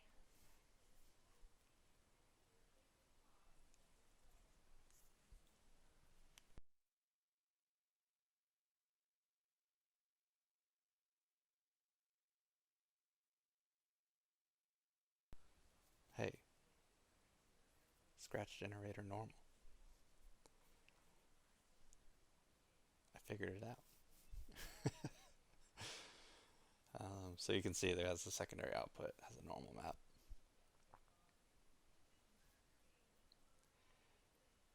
And I generally like scratches. They're so fine that putting it in the height map, and again converting this to a normal map. Like if you just do it, if you look at the output of like converting this grayscale output of the scratches with a normal node compared to the normal output of the scratch generator normal, you'll see the difference. And I mean, most of the time I like to do everything in the height map, but this is one case where I don't. This only outputs a normal, so I'm gonna blend the normal, combine them on top. And there you can see the effects, a little bit of what the scratch normal looks like. And you can see it doesn't create a peak, it's just one singular like plane. It's almost like overlapping like slabs of edges of rock or something. I don't know, it's hard to explain. But it's not a crack, it's like layered pieces of paper, torn up pieces of paper. I don't know if that makes sense or not. That's what the normal direction's at least doing, instead of pushing like these little cracks down. So just tweaking a little bit.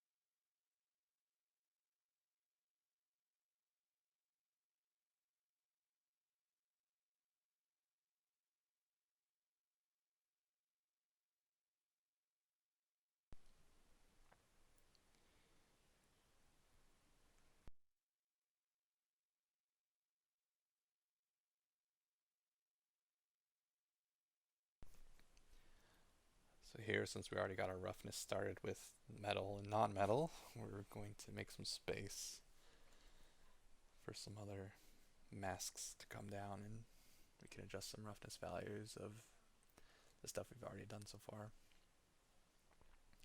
My roughness is usually pretty simple.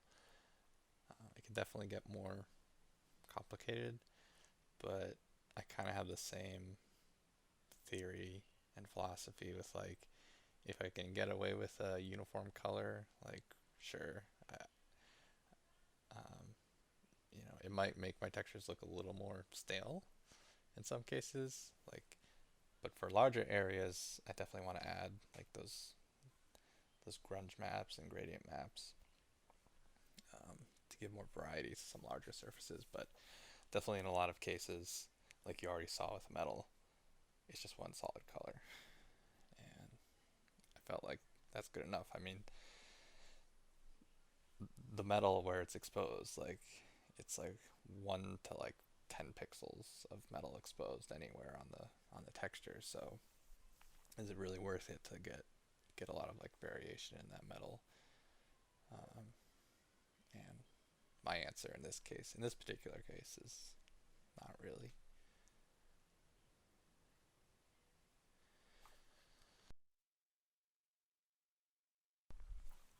So here I just branched off to the side like the final output of some of the panel like variation, and I'm blending some grunge on top of it. And this is definitely a case where for the roughness across the panels, I do want to add additional like grunge elements to it. So so the metal panels aren't all just one uniform roughness value. They have all this variation, and it's gonna look cooler as the light moves across the surface.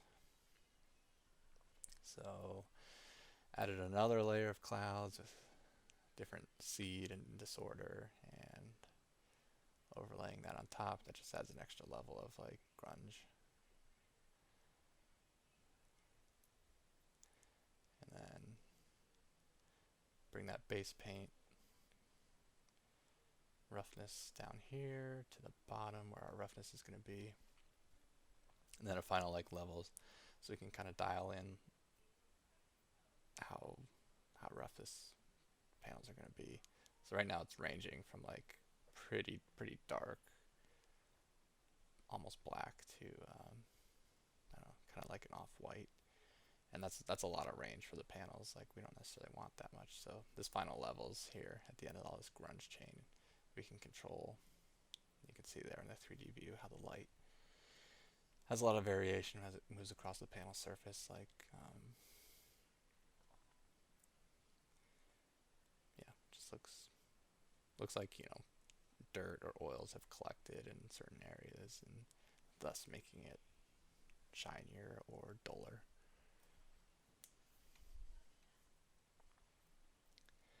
But this will have to get balanced out with all the other elements that we're going to add. So hopefully I don't spend too much time with this. I just kind of want like a general value of like, yeah, I think maybe the panels should look about that shiny for now.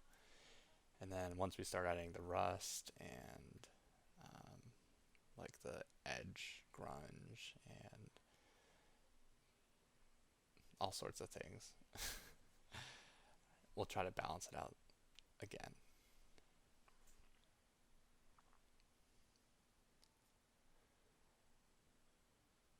So it's a quick way for roughness if you just like copy the final blend of each like section that you're working on. Like this is the paint strokes. I just copied the blend, brought it down to the bottom, made sure I converted it to grayscale, and then blended it with the other. So that mask that's going into there, I know is the right mask. And instead of like making a blend node down here and then connecting the mask and the top input and scrolling all the way up, if we just copy the original blend for the base color, we can just bring that whole node down and then connect it into the chain here of roughness. So it's a pretty simple setup. I mean, a lot of our roughness is just going to be like a blend node and a uniform color for a lot of it. Um, and I don't actually label any of it till later, which is a little sloppy. I'll admit that for sure. um, but because it's simplified, I'm trying to think of a plus for not labeling, but I don't think there is one. Because it's simplified, it doesn't take too long to like debug things and figure out what mask is what. Because you can always double click on like the mask input of a blend and see actually what's going into it. And that can give you a clue to what it's controlling.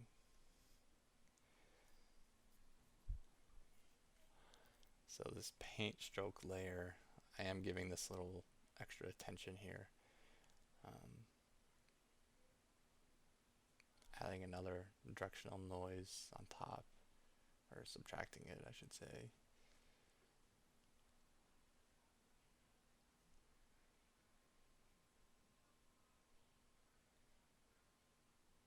And pretty subtle.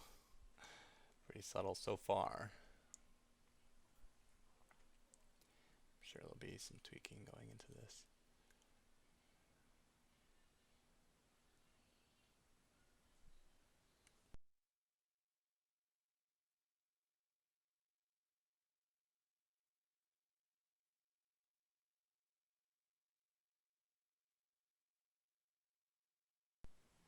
Yeah, I decided that directional noise wasn't working. Going into like the chain before I was blending, I want it to be like a separate blend so I can control its intensity separately. And there I just copy the mask over, so it's applied to the same area. And here, since it's copied on top, we can just individually control those paint stroke, those fine like paint brush fiber strokes.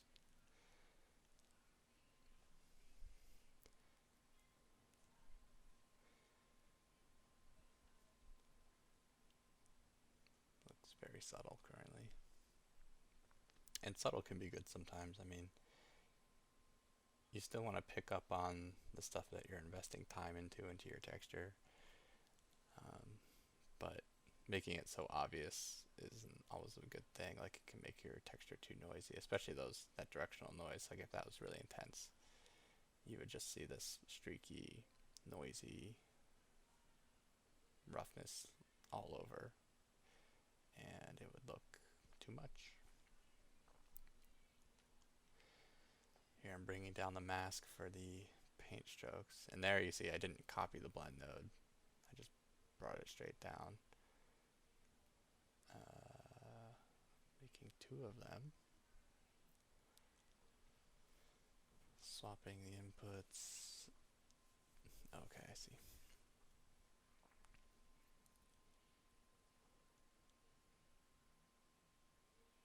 Yeah, I don't need that second blend, of course.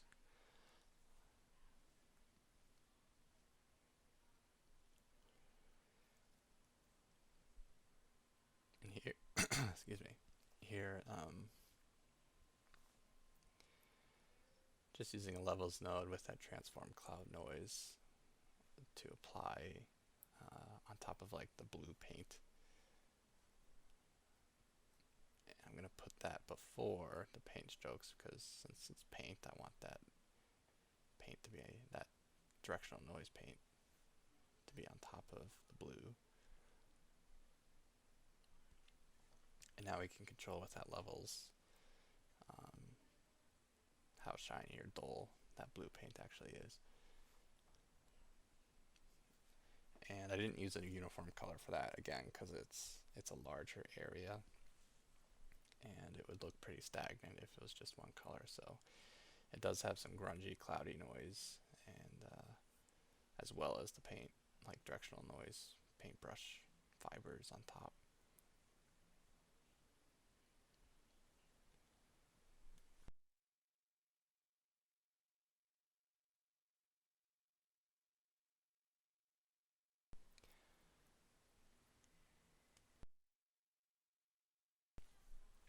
Here I'm grabbing the panel edge grunge, and I made another blend, and I'm going to grab the panel cracks. I'm going to bring both of those down.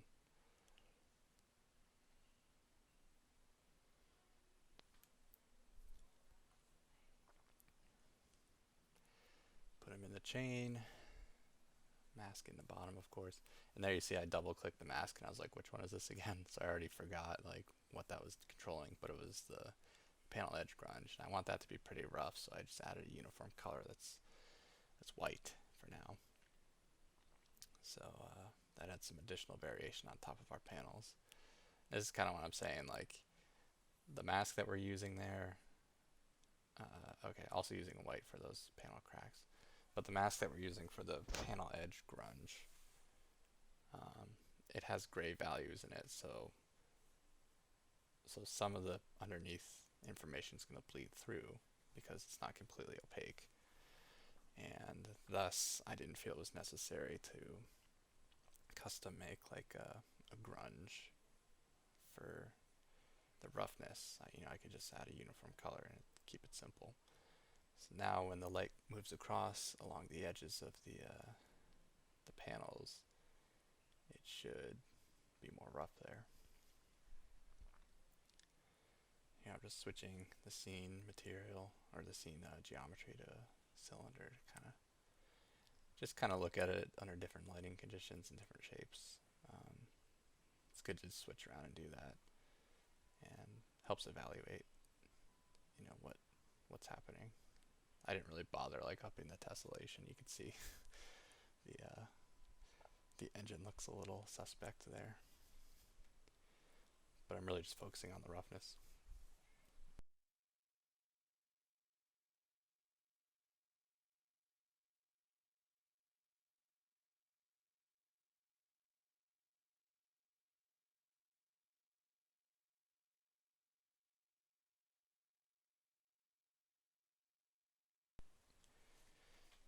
And there you go. I mean, that was pretty much a glimpse of like what my process is for the roughness. I'm just pulling each mask down, like the rust strips. Now we're going to grab these masks and pull those down to the roughness. Give them their own uniform color. Here I'm actually blending both of them together because I figured, well,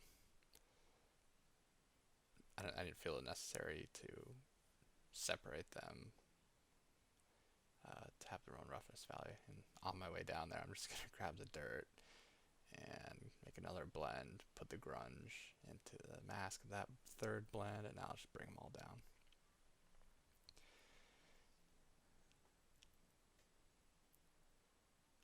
So we got rust, we have, I already forgot the middle one. I was just watching, but I forget. We have rust, we have something, and then we have the grunge, the general grunge. So that's why it helps to label things. But because it's so simple, I didn't want to label with a new frame, but I probably should have just commented these. And in your final scene, each of them will be commented. It'll say rust mask, it'll say grunge mask, and you can correlate that to the base color mask, how it was being derived. Oh yeah, with the grayscale, or excuse me, with the roughness, each of these uniform colors, just make sure you set it to grayscale in the uniform color parameter, or else you'll get a little red line. Roughness doesn't have any color value. It's all gray, so all the work we're going to do is going to be gray. And then I just plugged them all in, and I figure rust is going to be pretty white, and all the other grunge and dirt stuff that comes after it's going to be pretty white as well. But we have an easy, simple control over those values. And if you did really want to get super PBR about it, um, if you had some like photogrammetry of roughness values or whatever, you could color sample it easily with a uniform color. Um, but yeah, again, I keep it simple for these. Like I don't think these elements are big enough to warrant like what we did for the base panels here. They're not big enough elements to warrant like special grunge and clouds and stuff like that and breaking up the roughness even more. I think there's already significant variation enough for me.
Most of the work has been focused on just the panels thus far. So I think I'm gonna, in this video, start to isolate some detail pieces. Um, Looks like the engine will be on the to-do list here. I got focused on it in the 3D view for a reason, I guess.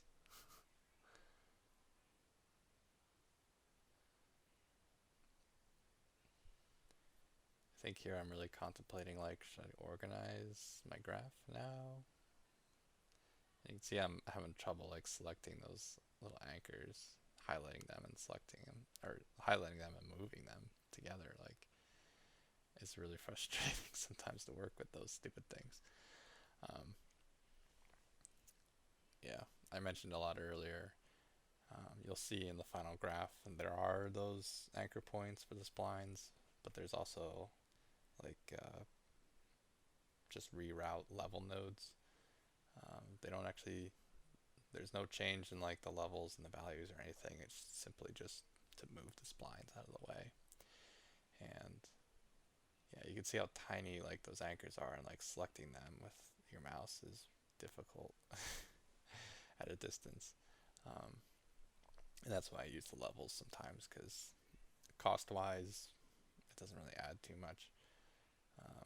And then you can select them, and you could have like 5 or 6 splines or however many you want coming out of it if you're reusing like a lot of the same things over and over. Where anchors, these little spline anchors, anchor points,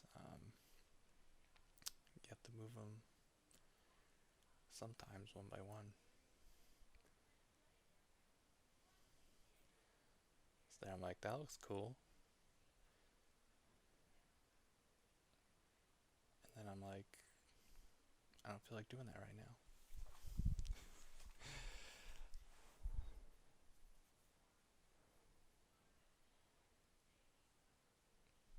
And I realized I compressed those 2 splines together, which they're not compressed, they're just overlapping, but they're not even the same shape. So I like uncompressed them because one of them was like a cylinder, one was like a square, and I was like, okay, that's not right. But yeah, you could have in your final graph, I don't actually record any of the organization, which lucky you, because it took a while. But you'll see, I'll try to condense like the splines as much as I can. So like, a square shape will have a running spline that looks like a single spline, but it's really like 12 overlapping splines. And then it'll eventually branch off into where it should go in a more clean, reasonable manner instead of this crazy web of overlapping splines. I also think when you zoom out, your viewport starts to lag. Like, look how many square shapes we're reusing that same square shape over and over, and it's just like this crazy web.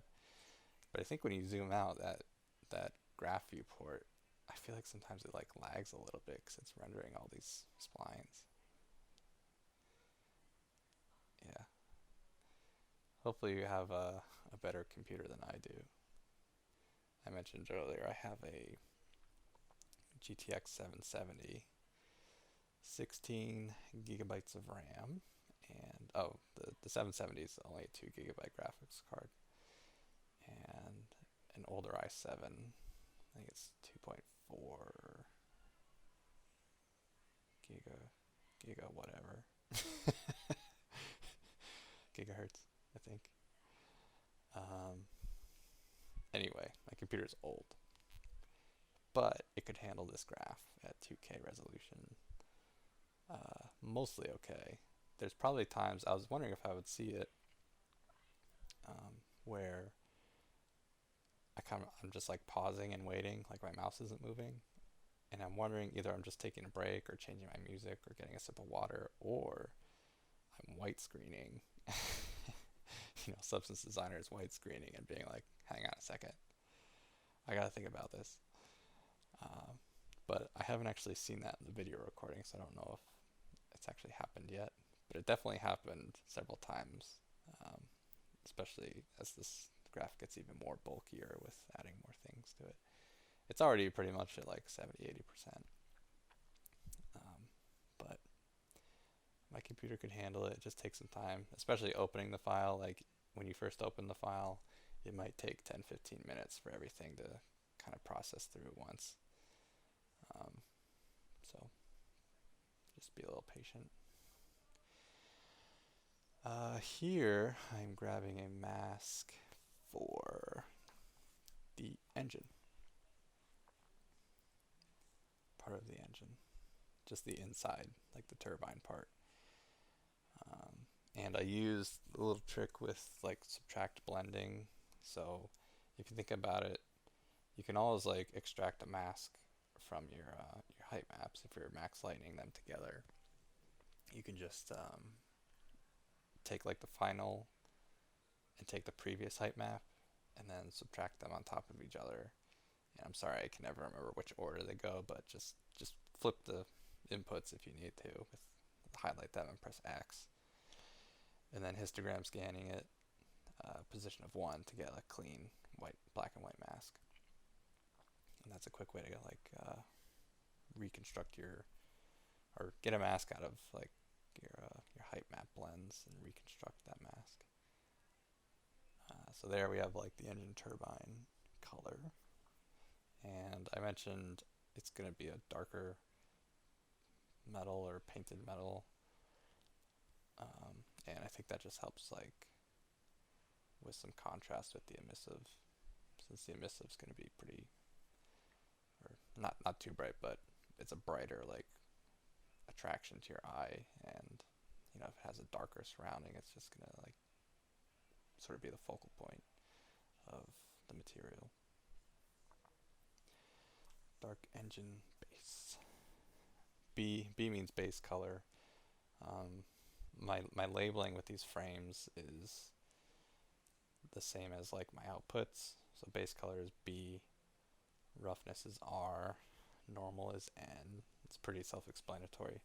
The only thing I don't label, as you noticed, was like the height map stuff. Like I try to describe what it is, like inset detail block 2 or inset small buttons 1, you can see there, but I don't necessarily say like height, because that's kind of implied. Yeah, most of the things, I mean, almost everything is derived from a height map, so I just figured I don't need to write H there. So here I'm looking like there's the wires get added right there on that node, and if I blend the final output and the secondary input and the previous input and the top input of the blend and subtract it, histogram scan 1, there, we got a wire mask.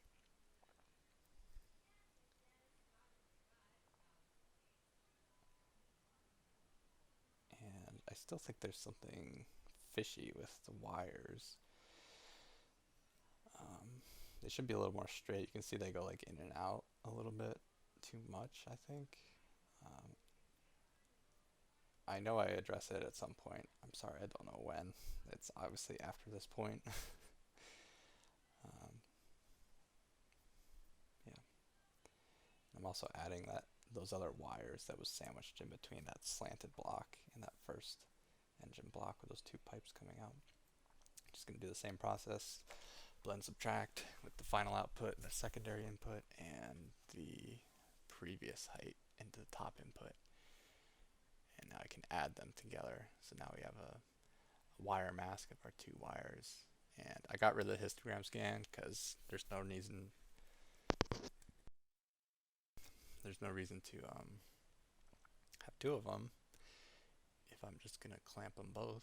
So copying a uniform color. Yeah, I copy paste stuff a lot. It's a lot faster to me than like hitting spacebar and starting to type or finding and searching. If I have something nearby that is what I'm going to use, I can just copy it. So there you can see the mask it's not accurate, and I need to fix that. I'm glad I was just talking about that because it looks like I just found the problem and hopefully I address it soon.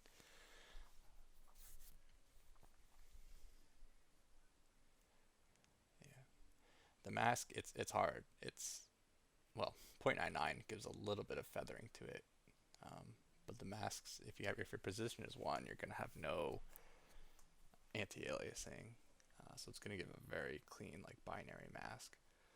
Um, So sometimes you want your position to be 0.99 or less, depending on what it is. Especially for organic stuff, it's kind of nice to have things kind of blend and flow together sometimes. But this, it's clearly like a rubber wire, and it should not be blending with other things. But it should also not be like crunchy and looking weird. So here I'm just trying to figure out how can I clean up this mask. And I'm poking through the nodes, figuring out why is it doing that.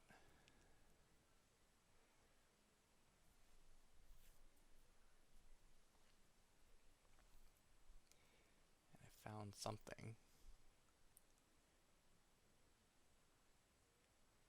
Aha, nice. So it looks like I did not actually grab the right height map input. I skipped over a height input. So I had the final wires, and then I skipped like 2 height blends before that, which kind of messed it up. And now here I'm like, okay, I know there's something wrong with the detail mask. Now I can just add in that corrected wire mask into this.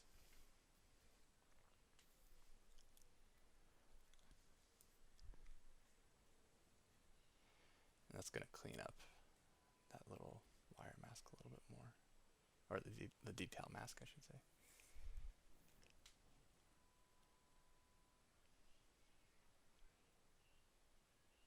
Just barely.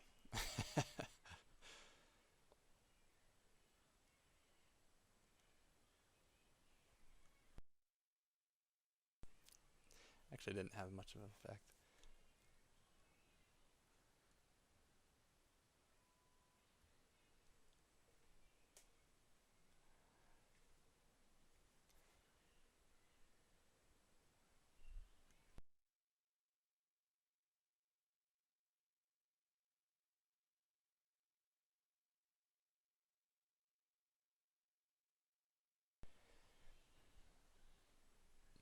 Definitely starts to get a little bit tight with the base color.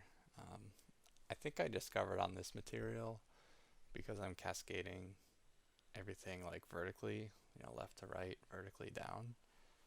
Um, I feel like I reached a limit in Designer of like what the maximum height is of the graph. So like I couldn't zoom out anymore. I could still scroll like left and right, but I couldn't scroll up and down at some point. I think I reached that, and I was surprised that there was a limit. And it wasn't just infinite space of graph that you could use. Um, I could be wrong though, but I recall that, and it might be something to be aware of in the future for myself or for you. That careful building graphs vertically, I should say.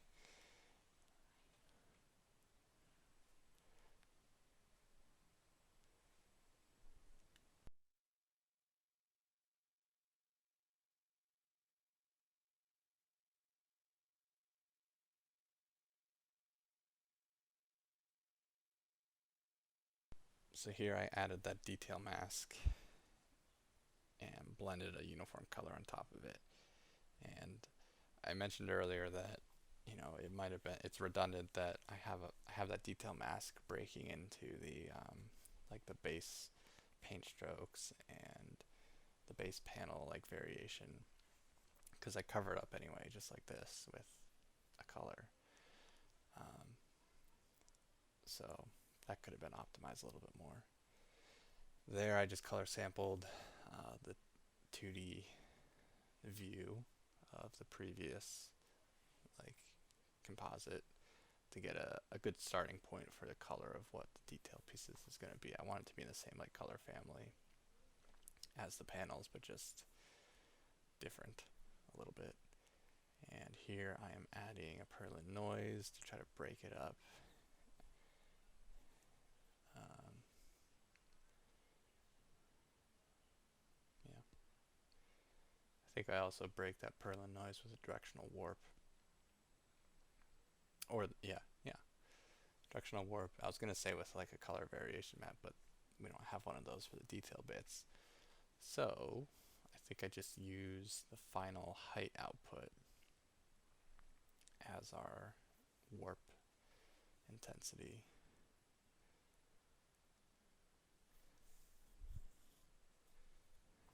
And crank that up, see how that looks. So that breaks up the Perlin noise a little bit. I felt like, yeah, you can see we're kind of getting some like swirly, like interesting noise on top. And I figured, it's going to be pretty subtle anyway. Um, but it's nice to just kind of break up that shape a little bit.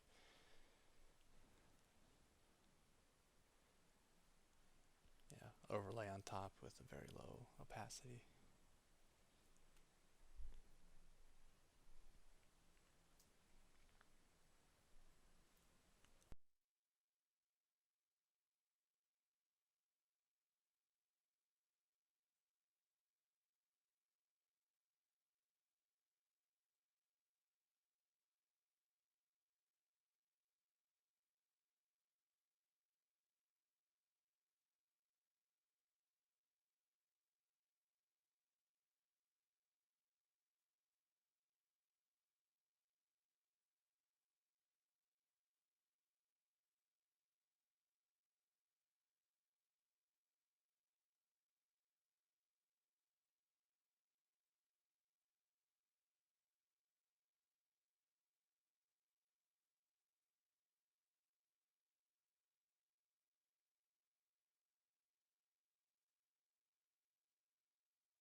I'm trying to pick out like the little vent areas with the histogram select, and that's so I can use it as a mask to color the vent a different color. Um, the best I could do was selecting like the whole vent with the frame as well. So here I'm adding an edge detect, and I should probably invert it, I think. Let's see. Oh, excuse me. Multiply is fine. So edge detecting it and multiplying it on top of like the previous input. And that gives me a controller, like I can move the edge detect width to control the size of those two circles. And then I can actually select the vents where I want. So I'm plugging this back into like the dark engine metal. I want this to be the same as the turbine. So you can see that color is spilling out onto the frame. And with this edge width, I can just increase that and dial that in to just mask out those vents.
Spaghetti graph, yeah. It's like uncooked spaghetti graph. If you guys had to vote, what graph is the messiest that you've ever seen? Who would win?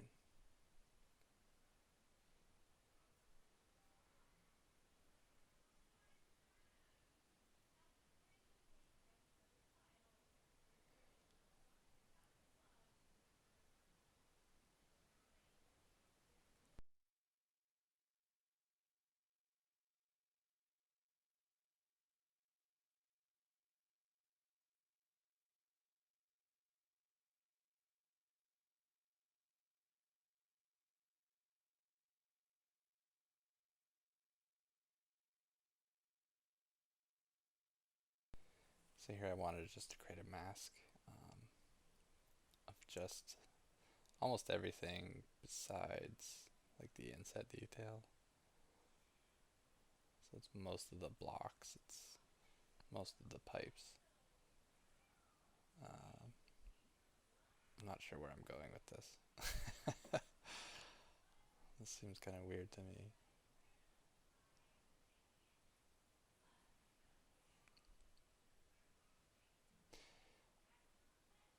Yeah, what am I doing?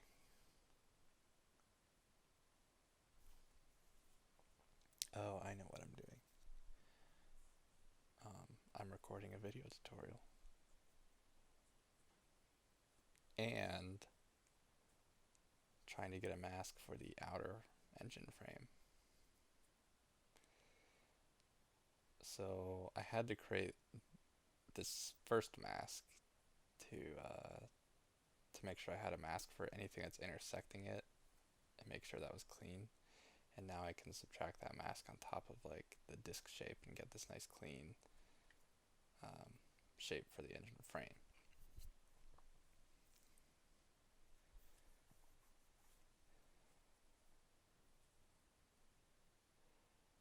So the engine turbine and the engine frame are going to be a different color. So that's why I wanted this mask. hopefully I put it below or on top.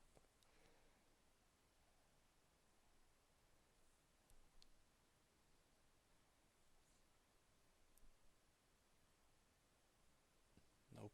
I think I switch them.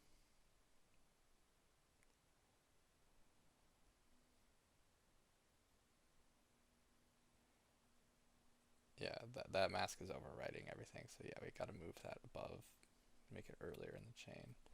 So I sort of undo that, and the engine frame is going to go before the dark engine turbine mask. So just redirect that, and I can see I have two tones of color there.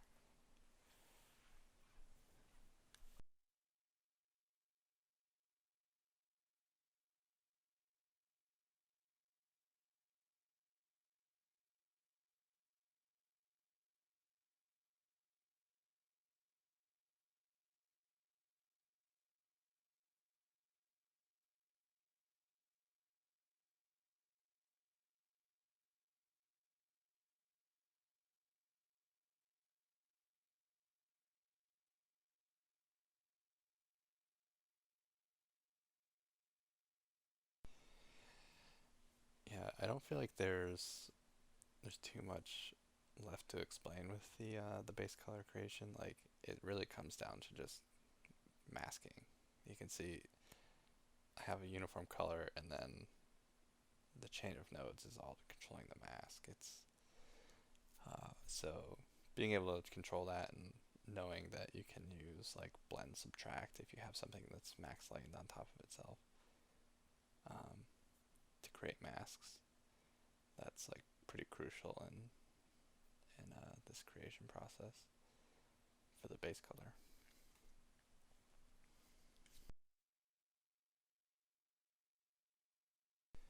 It definitely gets a little bit more complicated sometimes. I mentioned a lot earlier when I was creating like couplings that are coming out of the blocky pieces on top of the panels. Um, Creating masks for those. I mean, it's pretty much the same, but you just have to retransform the mask into position by copying the transform of the height. So we will go over that eventually once I get to it. But that's about as like complicated as the masking process goes, um, which we'll see later.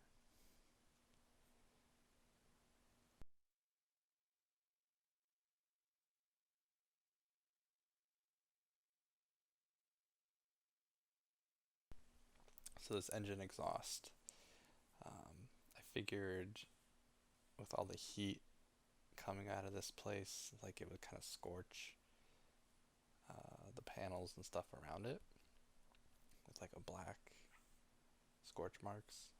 So this process that I'm going to do coming up is how I achieved that. So I'm just taking like the disk of the engine as a starting point.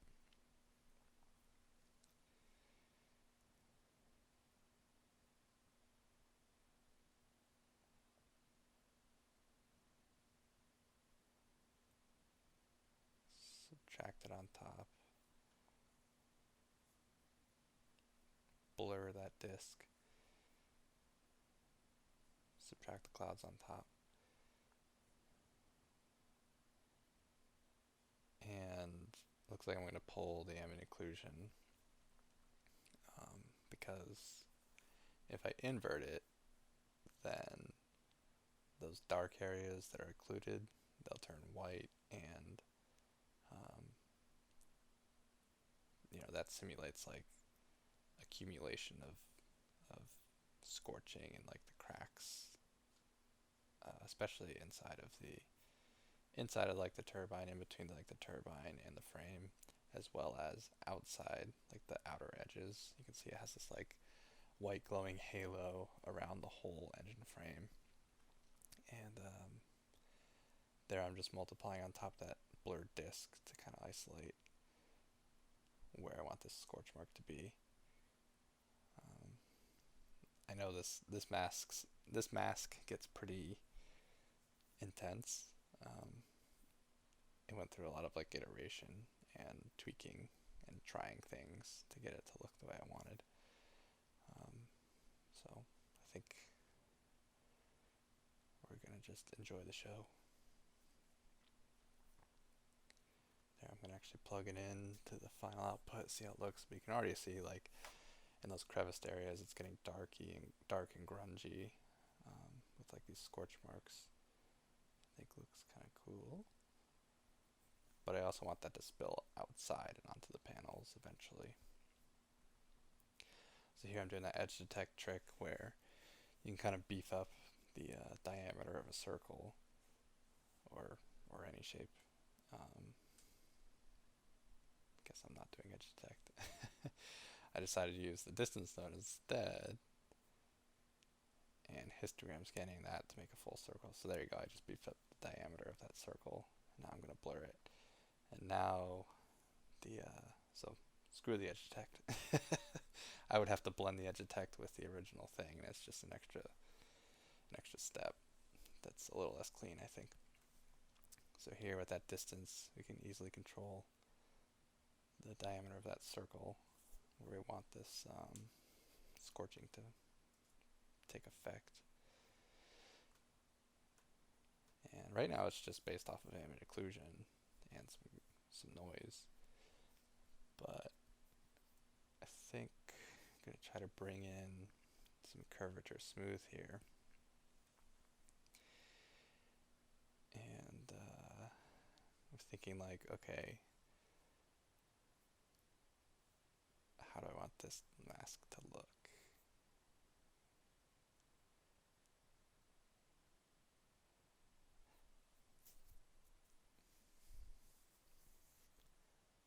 Right now it's just being clamped to select like the curved edges, not necessarily the recessed areas. I remember, yeah, this went through a lot of iteration, and I don't think everything worked perfectly the first time around, so I think I'll just wait to make a comment to figure out what's actually happening here.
Looks like I'm still trying to figure out a good direction for this. This is definitely can be a trickier part of like procedural texturing. Um, if you're just in Photoshop or some painter, Substance Painter or something, you just paint it where you want it. But here we do not have that luxury, so creating a mask that we like is can be tricky.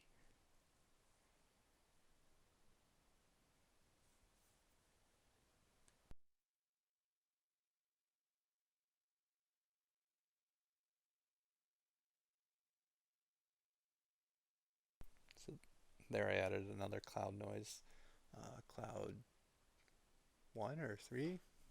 Um, Sorry, I don't know which one exactly, but blended it with clouds 2 because it's got some finer detail to it, and it felt like my original cloud was a little bit too soft, and just kind of add a little bit more of a gritty texture to it.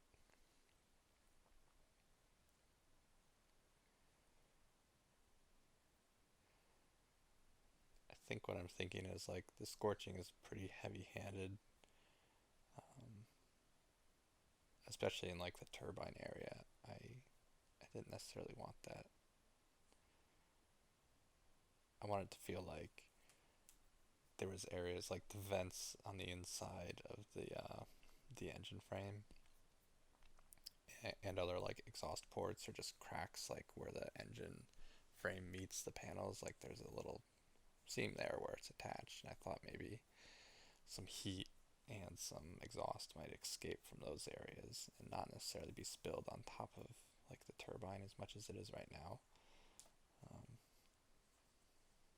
Also, the scorching right now is covering up a lot of the material, like the cool like metal material that engine turbine's going to be.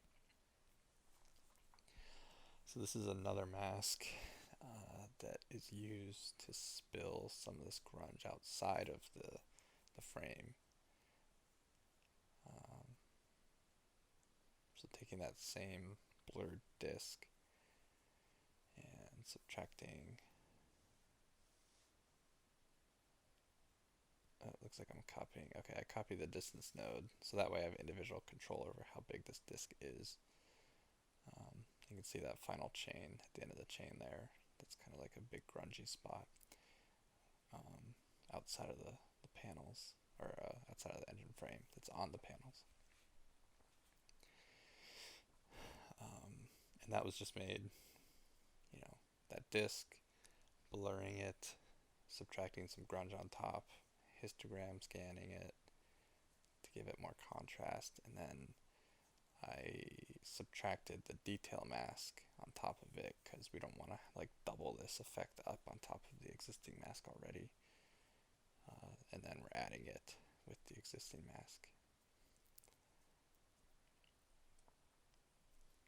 So now we got some scorch marks outside of the engine onto the panels.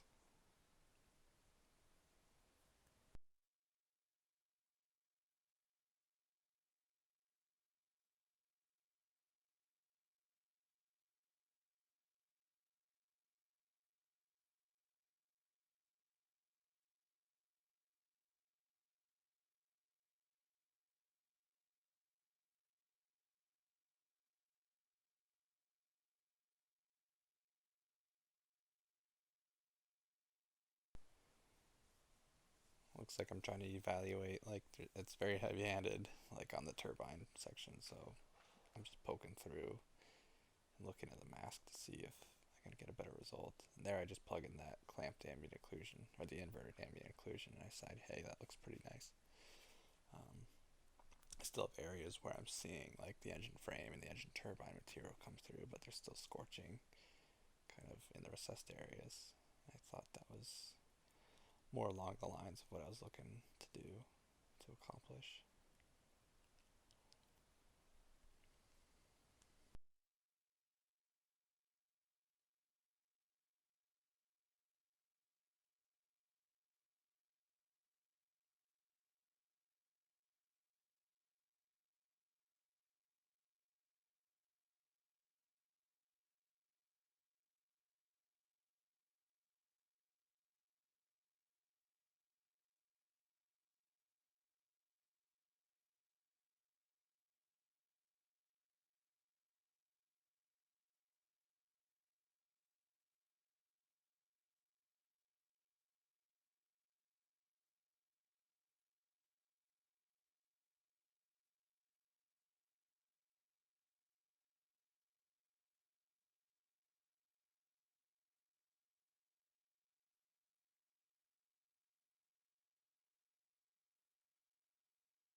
So while I'm at it, since I'm happy with that mask so far, I'm just going to pull it down to the roughness and tie it in. And the scorch marks, they're going to be pretty rough. It's kind of like this layer of soot or ash that's on top of everything. Just going to be pretty rough.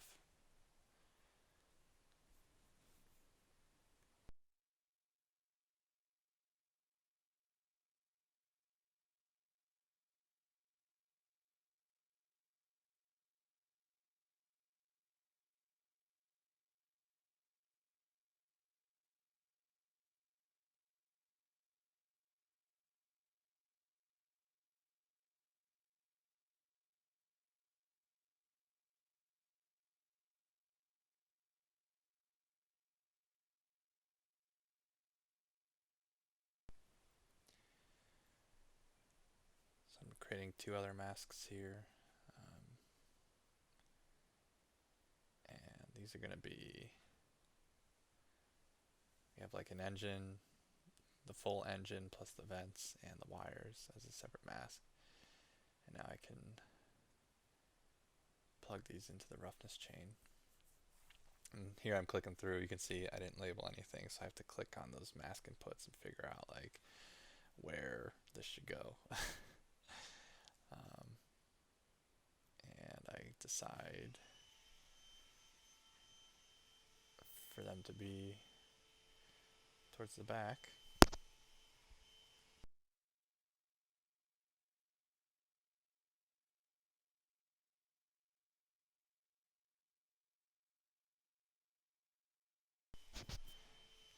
And they're towards the back because once we add the rust and we add the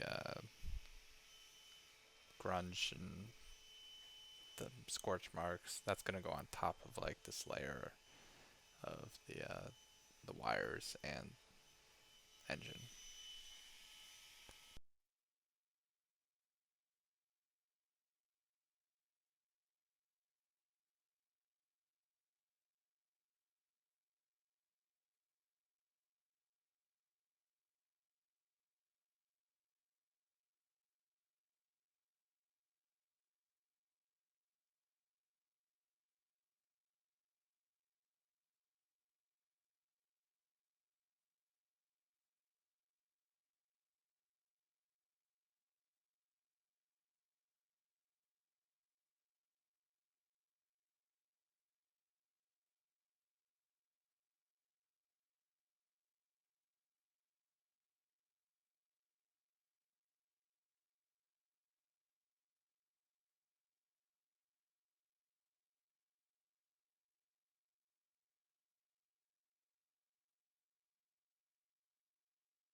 Here we are back at the accent paint color and just tweaking that.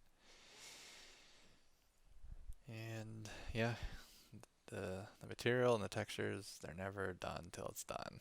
So going back and tweaking all this stuff is pretty common.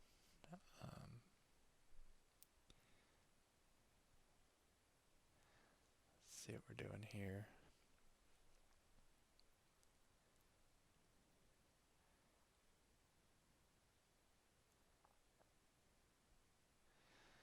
Looks like I'm pulling this base paint layer.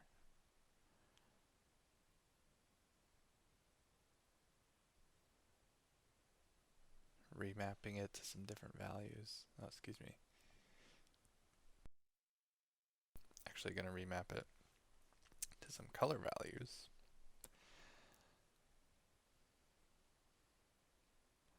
So that kind of breaks what I was doing pretty much so far this entire process, where everything's just kind of grayscale and overlaid on top. Now I'm starting to introduce some extra color, um, and this is like a great way to do that.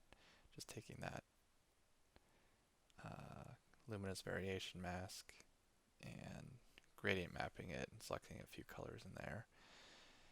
Now we have like this bluish panel color that we can softly integrate on top of. There you can see it's applied everywhere and it's pretty intense. We don't want it to compete with the actual painted metal. We just want to give some color variation to the just the base panels, the gray ones.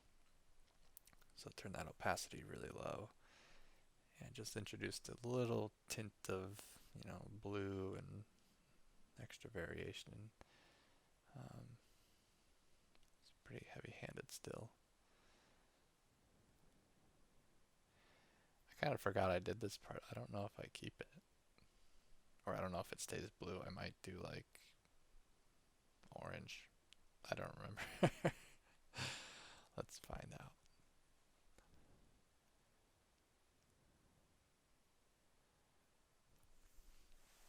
Yeah, gradient map, really great way to remap any color that you input, or grayscale values that you input.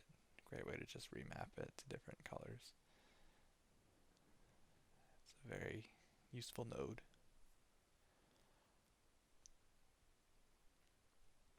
I'm trying to soft light it on top, copy it on top.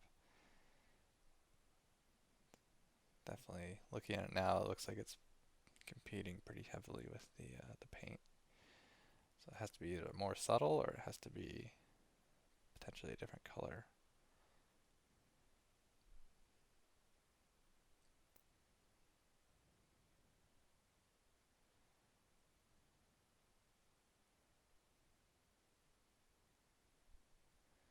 So there, I took it out of the equation, and it looks like I'm going to put it up higher in the chain. So it goes uniform color, which is like the very base uniform color of the panels, and then this gradient mapped color panel version on top. And that way, when we add like the Perlin noise and stuff on top, it's gonna kind of mute and break up the color variation a little bit more.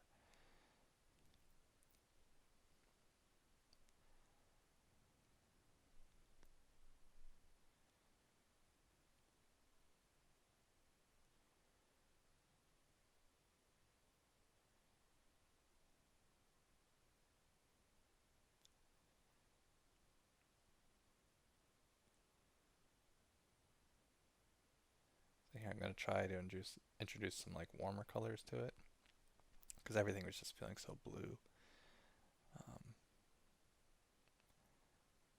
Maybe a little purple in there. I mean, this should be very subtle in the end, but it kind of gives a nice, uh, just very subtle tint of color per panel.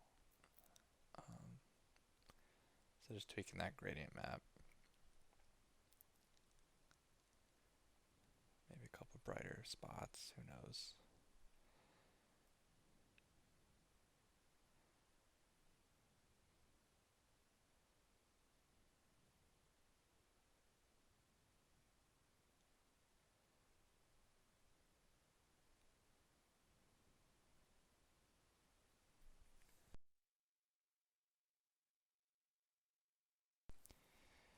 Yeah, I feel like it has to be pretty subtle.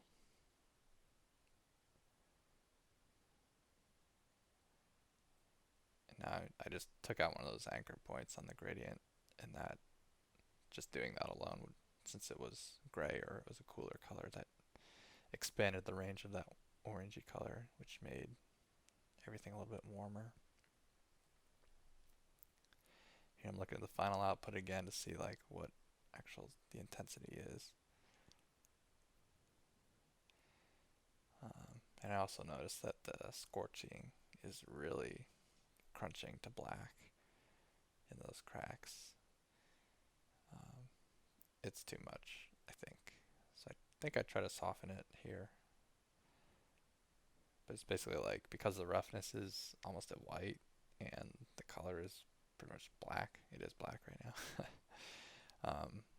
You just lose a lot of detail. Like, doesn't matter how the light is going to hit that shape, it's going to look dark and you're going to lose all this detail. So I don't usually ever use pure black on anything. Um, Especially, I mean, in the base color, I should say. Like, obviously in emissive and things, maybe in roughness you might want black, but metalness you want black. But in the base color, um, black, like that that color is extremely hard to find in real life, just pure black. So um, I gave it a little bit of like a extremely dark brownish red, just a little tint of color, and make it a little bit lighter than off black, you know.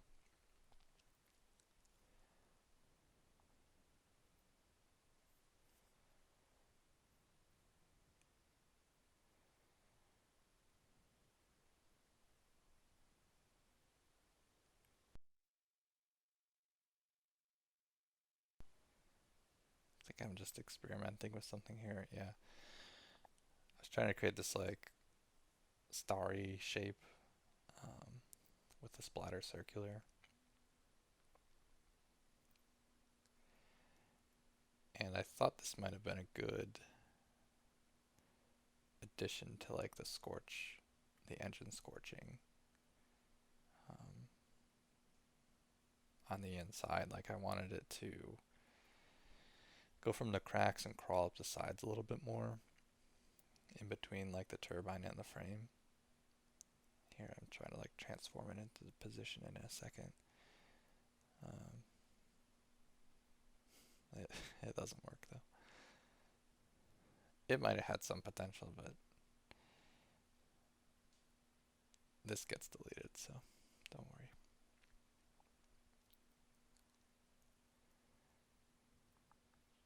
But yeah, I wanted like the scorching to have some like directionality to it, so I thought maybe if I created that star, like radial star pattern, um, it would feel like the exhaust was getting blown out and up the sides of the walls here.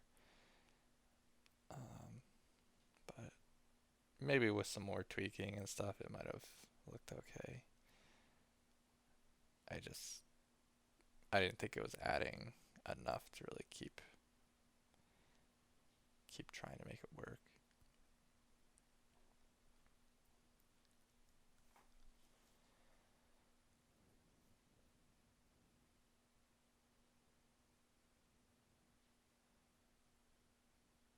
So here I got a glimpse of it and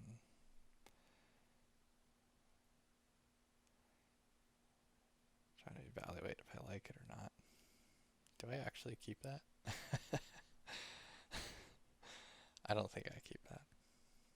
Place your bets. That's way too dark.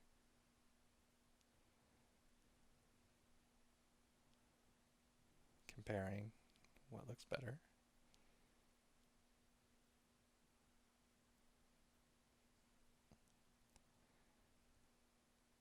Deleted. Okay. Yeah, just a little experimentation there. Didn't end up working out, but um, I still think the scorch mask is good by itself, so no need to mess with it. Sometimes less is more, for sure.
trying to find where the pipes are so I can create a mask for them for this inset piece here.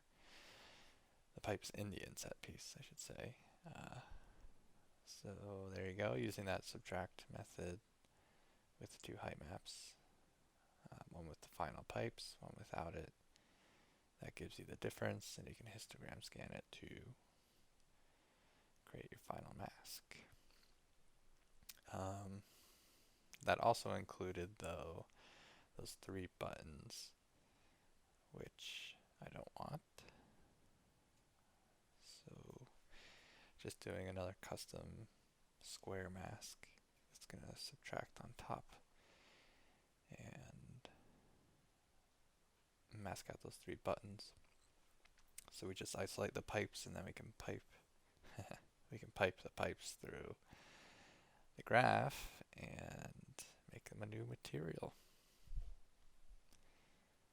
These are going to be like kind of chrome metal pipes, so they'll give some nice like reflection and shine inside of the inside area, where most of the stuff is going to be just kind of painted gray. So this will give a little pop of a different material. And I figure it doesn't really matter too much where it goes. I decided to put it underneath the metal map.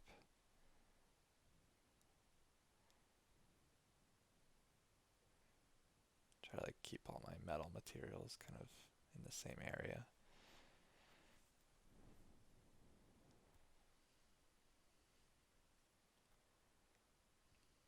Holding shift and dragging those into the next blend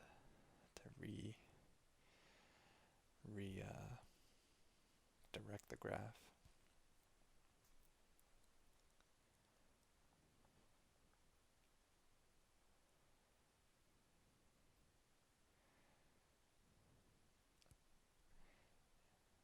Grabbing that same mask, and I'm going to have to blend this with the metalness map too.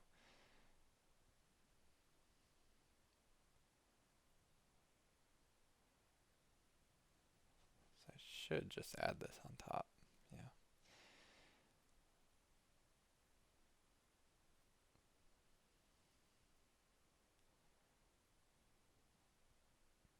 Okay, so far it's just copied. I don't think I noticed that I need to change it to add. And I just copied that little cluster there of the metalness map, so I'd have like a good starting point. And then that first one's going to be metal, like the full metal, and the second one's going to be just the pipe, so I can control the roughness of both.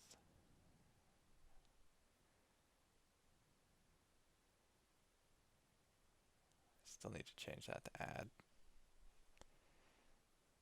Okay.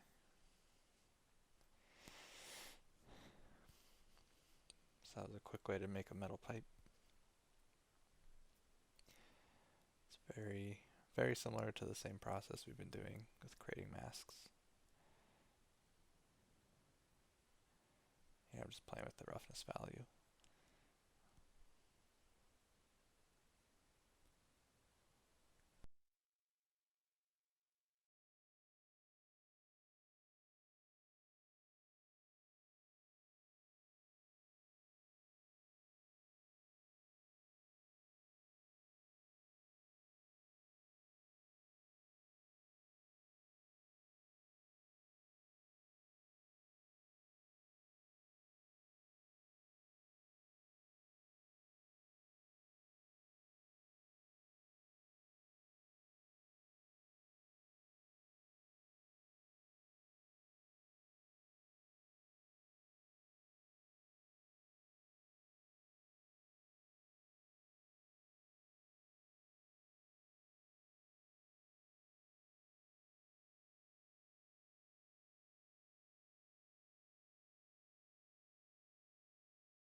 Here I'm creating a paraboloid shape, and we're going to transform that and scale it down considerably.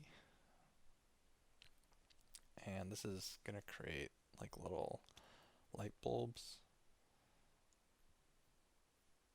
and we're going to place these little bulbs just over buttons and stuff we've already made to kind of give some random emissive pop to the texture.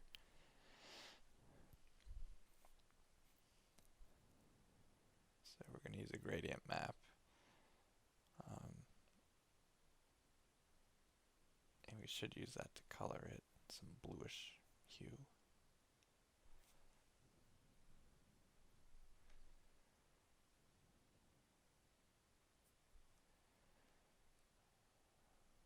See, I'm like taking some time to set up the graph beforehand to make sure it blends right before I even bother transforming these and making a whole bunch of them. So I'm trying to just replicate like how I did the emissive below. I have like a softer one, and then I have a colored one, or like a grayscale one that's like a softer mask, and then the final color mask with the gradient maps.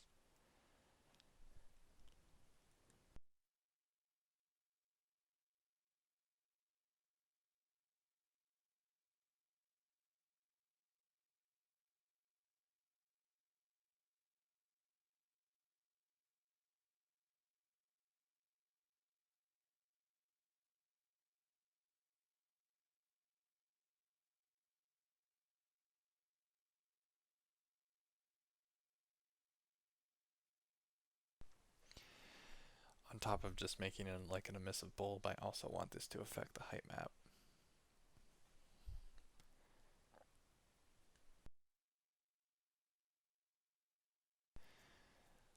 So that's why I'm doing that blend and adding it for now. I'm not sure if we stick with that.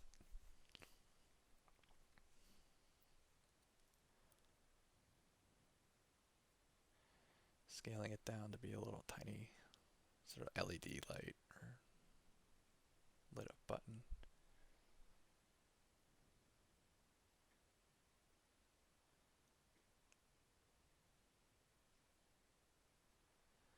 Then I copy pasted that transform. So the next button would have the same scale. Then just moving it, and we blend them together with add. Now we have two little light bulbs.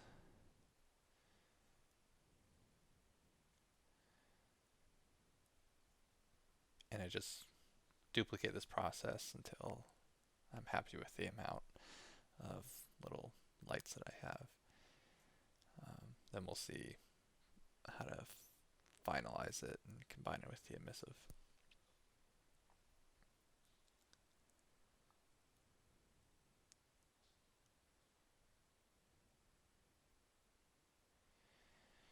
And you could, I guess you could place these anywhere you want because they are affecting height as well, but I tend to gravitate towards putting them on top of like button type shapes already that exist.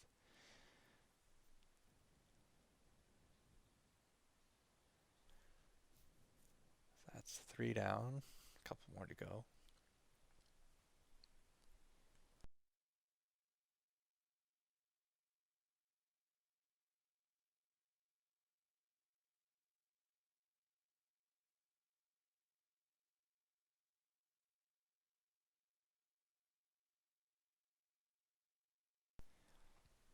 If you need to, you can scale them each individually. I'm just copy pasting to get like a rough scale for like, they're going to be small, so there'd be minor adjustments per transform potentially, but starting with the small one and then copy pasting it is a quick way to just duplicate these.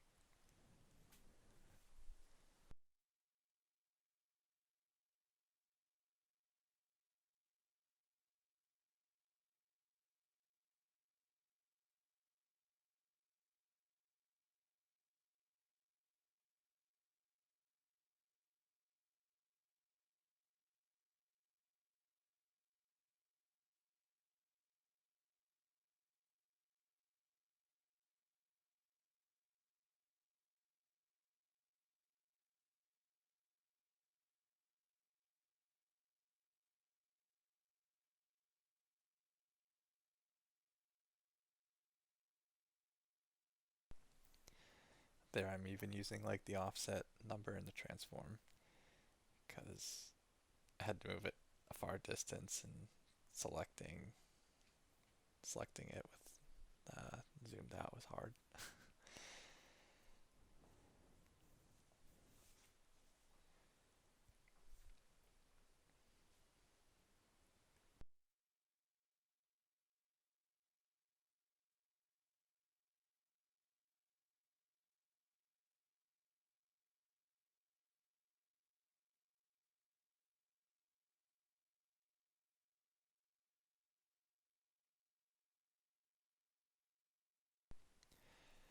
Now I'm adjusting that gradient map, give it some color,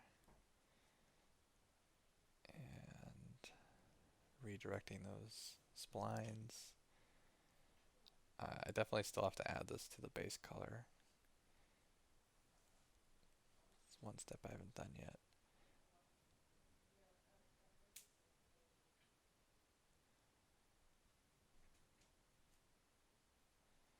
So it's basically, there's a missive, but it's brightening up the base color too. So if we change the base color eventually, it's gonna like have a little bit more of that blue color coming through.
Here I am adding those lights to the height map.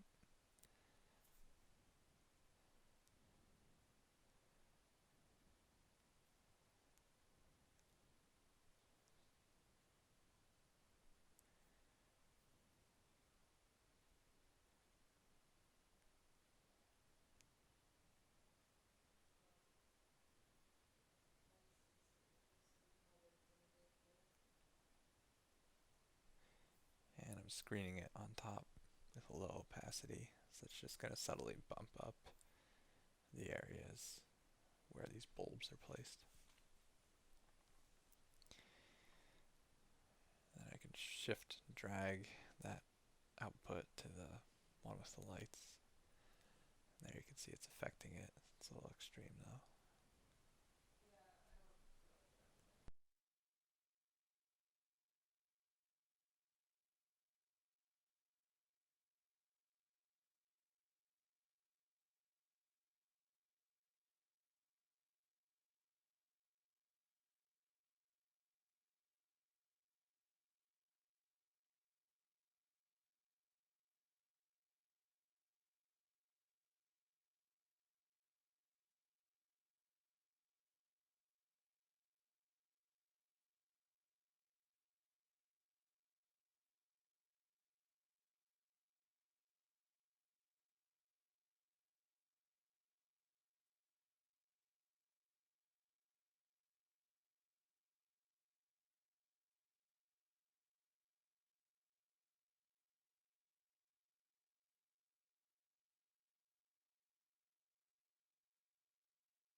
Doing some fine adjustments here. You can see since the graph is pretty large, like when I try to scale this, it kind of chugs and takes a minute to actually process and update everything.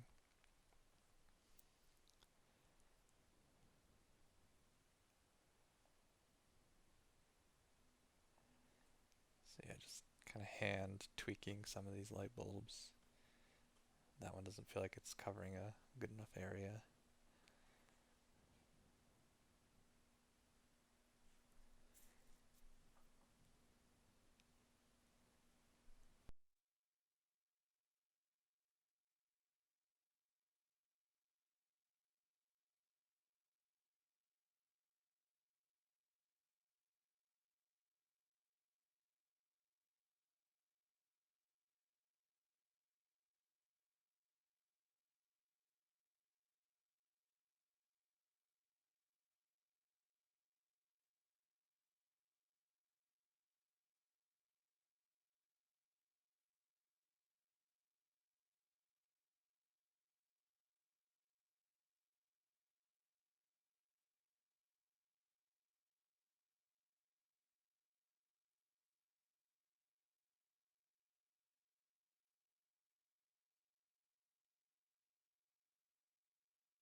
So you can see when I add it together, add those two light bulbs with the engine, it's kind of blowing out a little bit. So I tried max light and try to copy it on top and then create a mask with the light bulbs and then use that to mask out the area.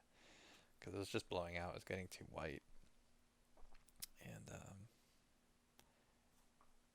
now it's the color that I want. That's the thing with like blend modes. If you use like max light in a screen or multiply, depending on what's underneath it, it could really change like the effect of the color. So using copy with a mask, like it's good in some cases, and I think that's a good case for it. Where if you want like just the color to be the color you want, it's best to just, in some cases, best just to copy it in with a mask. Tiny lights. And I still need to add that to the base color, but that's a pretty quick step.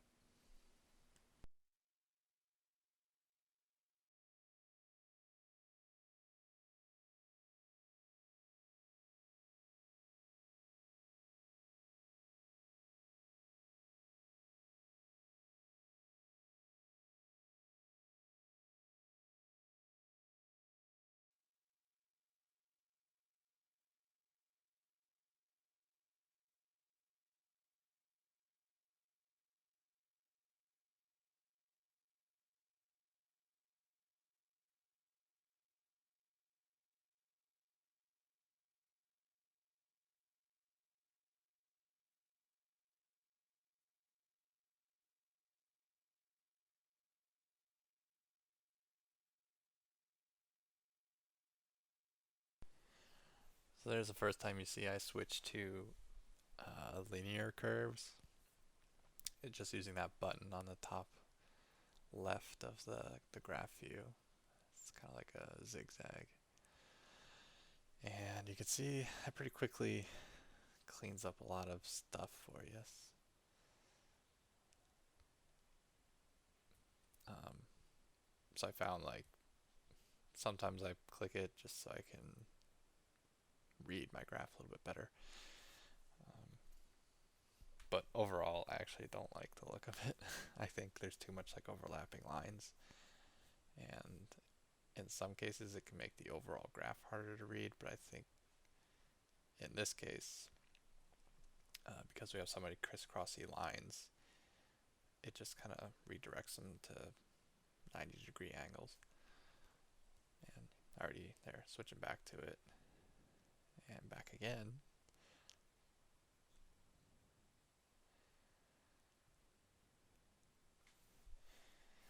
But coming up, I'm going to add some blaster holes and some fire.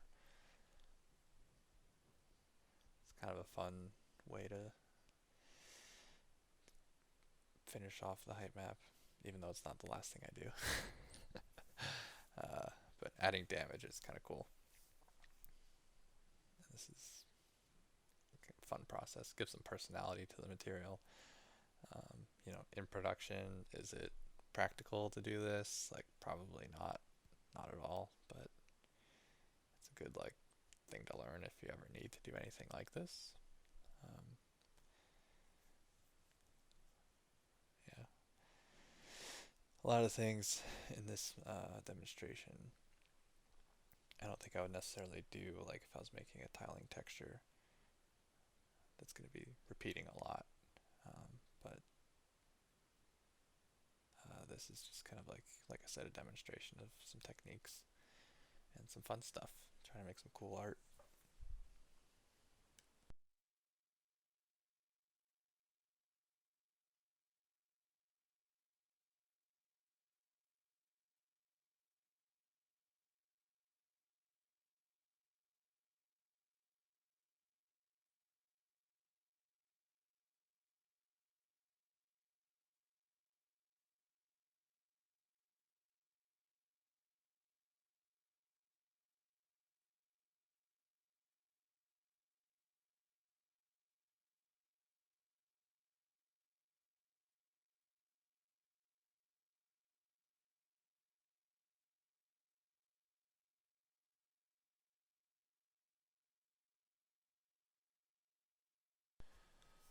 So here I'm just warping a disc shape to try to create the silhouette of like a blaster hole.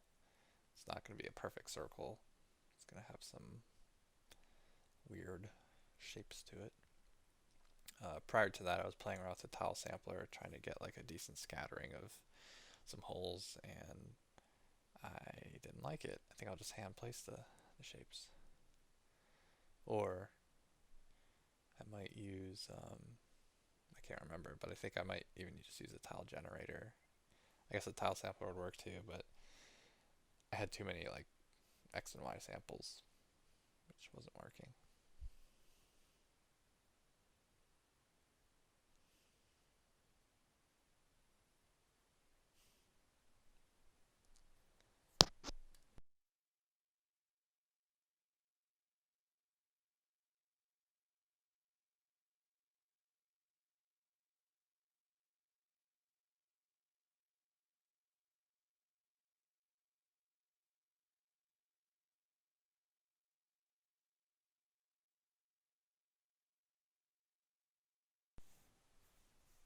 I ended up duplicating that warp node and transforming the noise so I could get another variation of the blaster hole shape.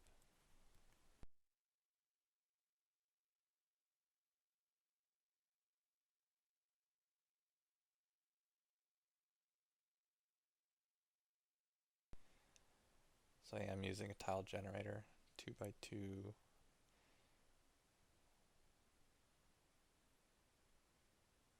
Not sure why I set it to a disk. Oh, I guess I know why I set it to a disk input. Because you'll find out. So I can mask out some of these.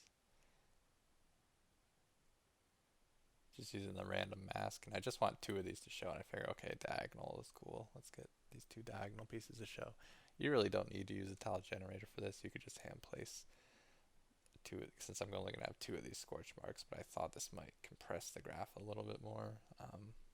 So here I'm probably, yeah, moving the warp afterwards, and then you can see there, now we're down to 3 nodes instead of however many it was before.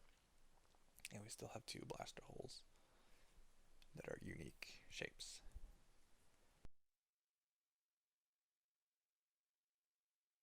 We want to avoid having like those little spills. Like if you push the warp intensity too high, it starts to break the shape, and we want a clean like shape silhouette without any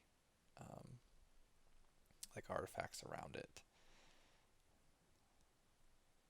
I'm going to bevel it, which will create depth, and invert it.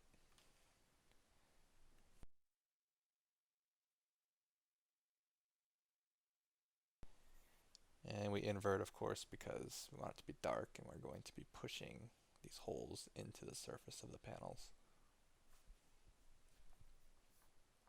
They're setting the matte color to white after transforming, because if we multiply this on top or we want to create a mask, we need every area that is not the shape that we want to be a uniform color. My cat wants to say hi. Sorry. Sorry.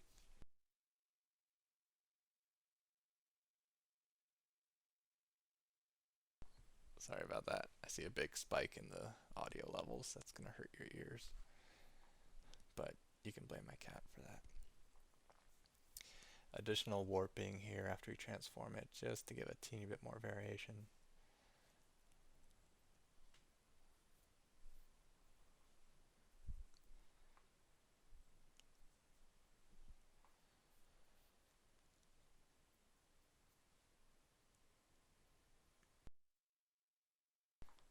Now I'm multiplying it on top of the height map. And it's just a matter of finding a nice position for them.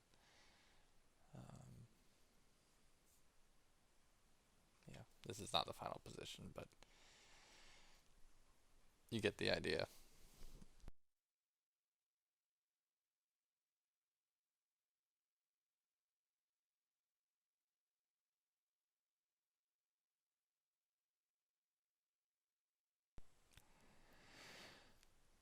I just got attacked by my cat again. He's very snuggly sometimes. Yeah, just positioning these scorch marks. We'll basically use like the height information from the transform version of it to create a mask for like a mist of fire underneath at the bottom of it, and also create a mask for like this little metallic edge right at the lip of the hole. And then we can also use this shape to derive like a scorch, black scorching, where it's like, burnt and it's all soot and ash on top of the panels. And then we can also give some directionality to the scorching. So it's not just like a uniform blob around the holes. It'll be like, a laser came in and it hit at an angle, and then the fire from the holes, was moving in a certain direction as the spaceship was like flying through space or wherever, and thus gave some directionality to the scorching. Science.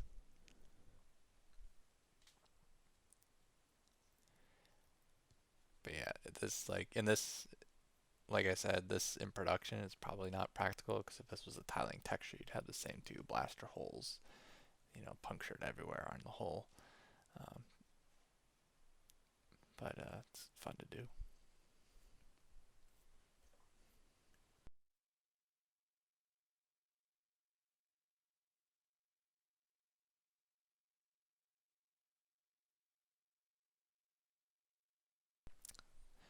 So there's a first pass seeing what it looks like in 3D. It's pretty extreme.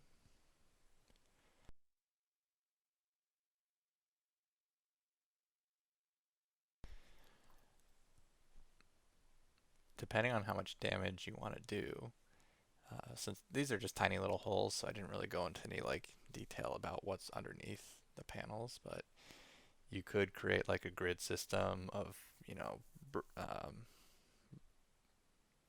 like beams and braces and stuff like that, and bolts of like an interior hole that's supporting the outer hole.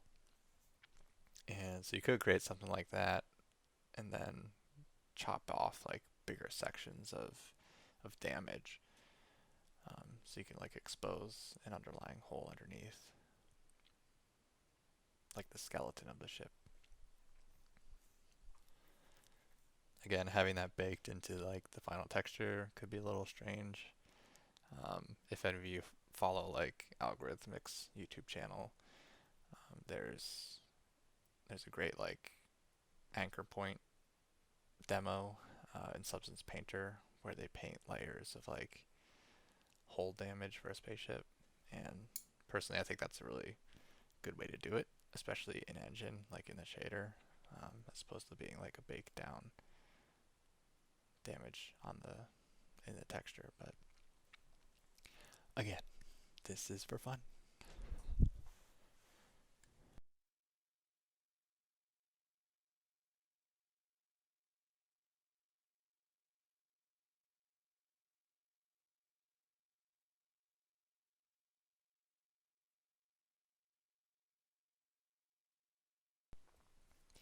So there I'm inverting the original like shape, blurring it, and trying to multiply that on top of the blaster holes.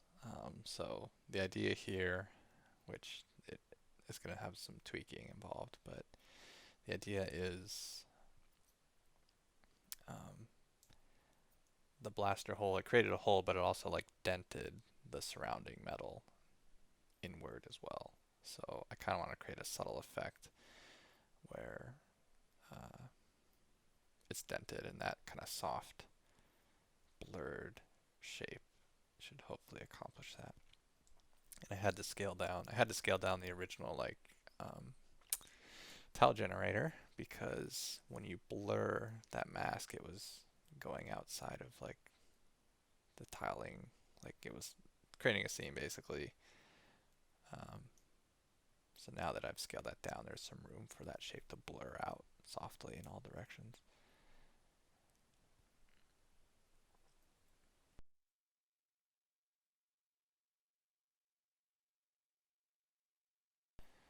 There you can see it activated. It's kind of like dented and pushed down. Um, that doesn't look good though.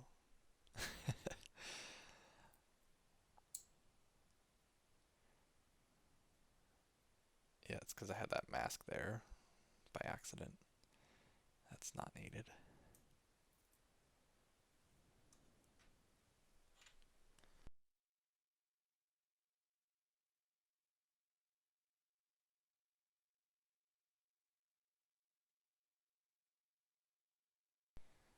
It's a pretty subtle effect where it's dented inward, but it is there.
So here I'm grabbing that mask and I'm going to plug it into the base color.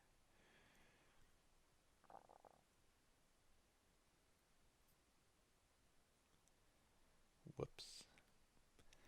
Accidentally had that in the mask by accident. And here's a case where I am just multiplying it on top for now. I don't know if I changed that. I can't remember. Um, but I might end up copying it with a mask and using a uniform color.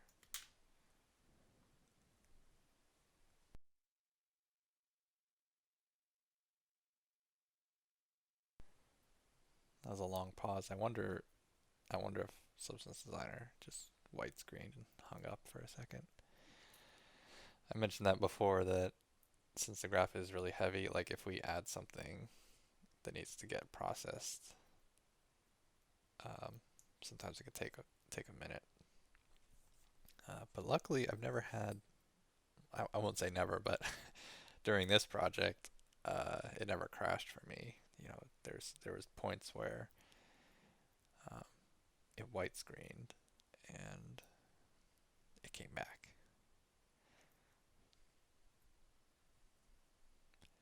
But save your work often.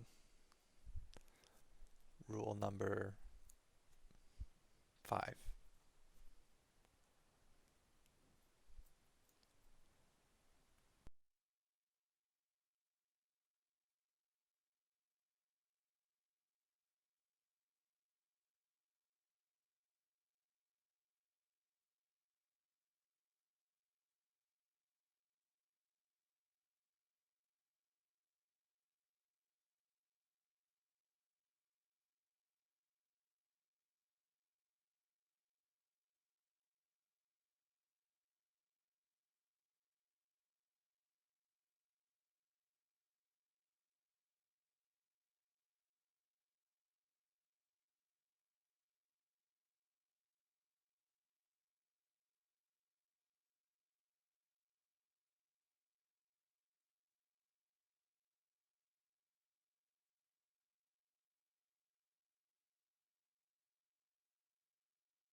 Definitely doing some experimentation right now with warping this scorch shape.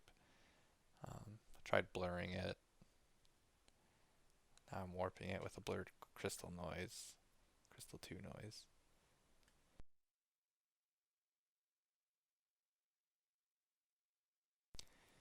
It's kind of working okay. Um, I can't remember if I keep this or not.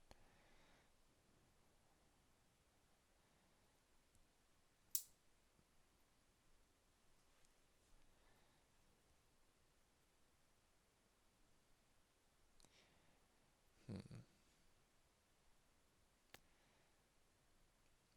I'm blending that final beveled hole shape on top of this mask. And here I'm just trying to get some like random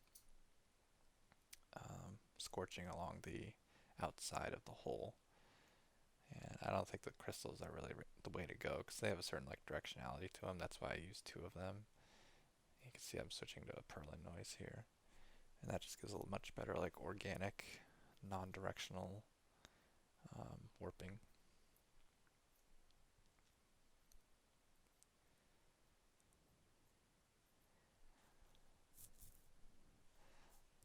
That's mostly that might be all you need for this, but we take it like another step further and give some more directionality to it, where the scorching is going off in a direction.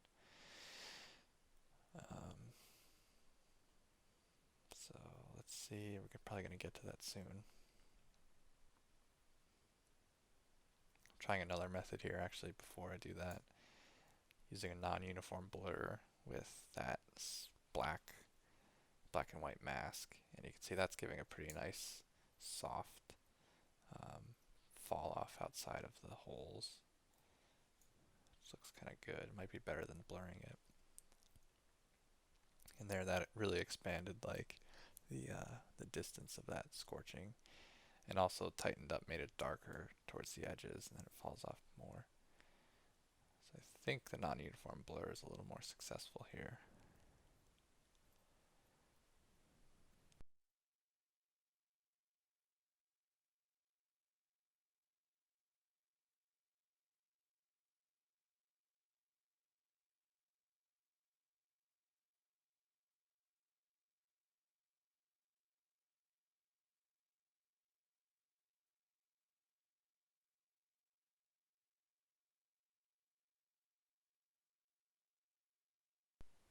Now it looks like I did a combination of the two, a non-uniform blur, but there was still a hard edge, so I just blurred out the whole thing. Now we have these like big scorched areas outside of the holes.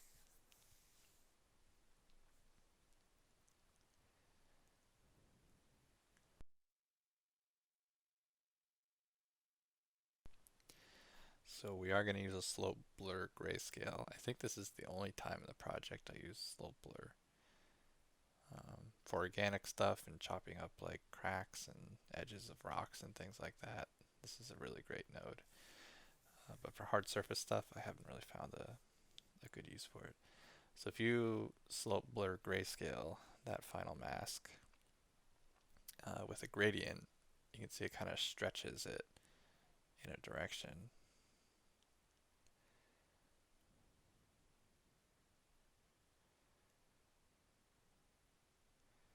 Here I'm rotating the gradient, scaling it so it more or less, it doesn't really tile, but there's no, it's smooth. It's a smooth gradient across the whole direction.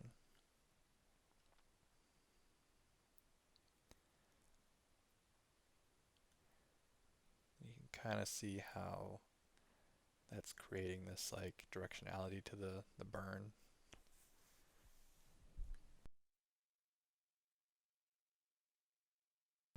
Now I'm going to use that same gradient and subtract it on top of the mask. Or I'm going to play with the blending modes apparently. I think I have to invert this, yeah.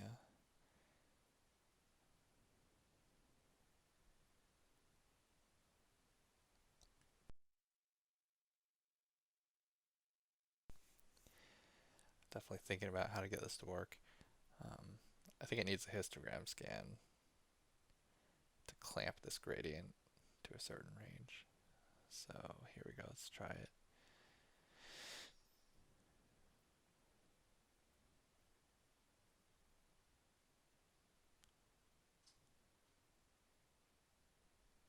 The idea behind this is you can kind of get a tapered effect.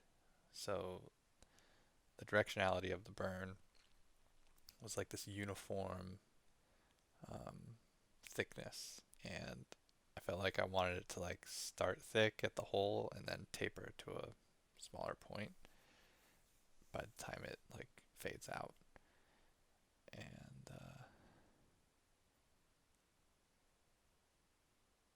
eventually I can get this to work.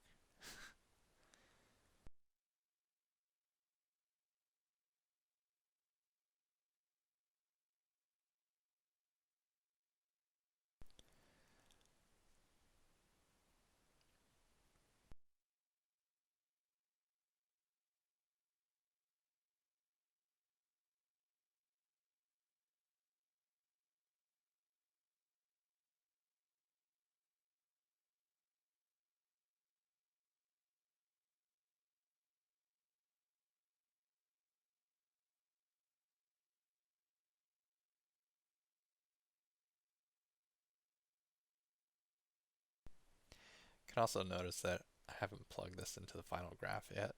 If I did, every time I'd make a change, it'd have to update in the 3D view and process through the rest of the graph, and it would slow me down. So I'm working independently of the graph and just looking at that 2D view until I feel like I get a shape that I want. And then once I feel like the graph is pretty stable and my mask is going to look okay, I'll plug it in. So I'm still like experimenting, and while I'm experimenting, I don't want to be lagged and slowed down by the 3D view updating. So there's a nice tapered look, kind So I was using the wrong mask there.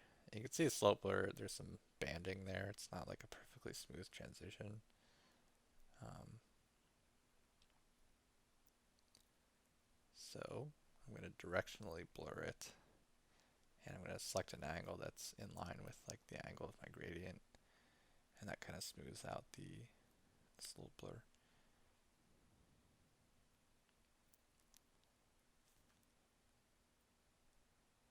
So before, after has a much more tapered look.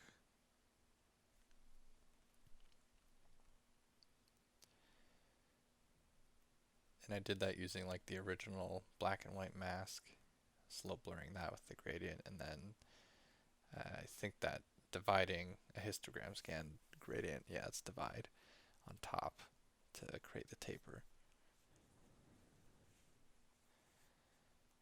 Now it looks like I'm trying to multiply in the original black part. Yeah, I don't need the mask.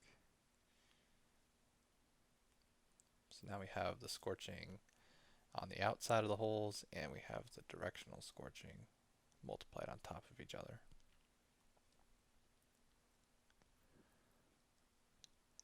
And you can crank up the slope blur intensity to kind of control like the length, as well as play with the histogram of the gradient, and maybe some opacity of the dividing blend to control how much taper and how much tail you have on the burn.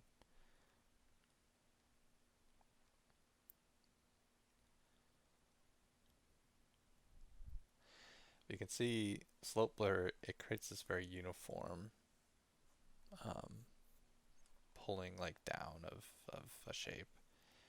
And I mentioned in the rust creation, a lot of times, you know, it's viable to use slope blur when you're like creating rust strips, but I feel it's too uniform. Plus the other negative that I don't feel like it tiles very reliably.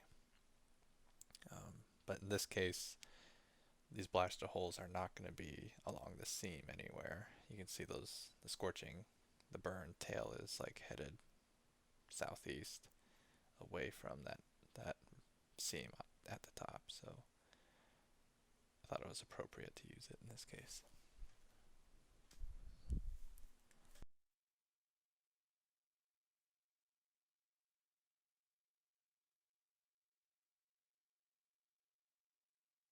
And just the final warp node here to break up that shape a teeny bit.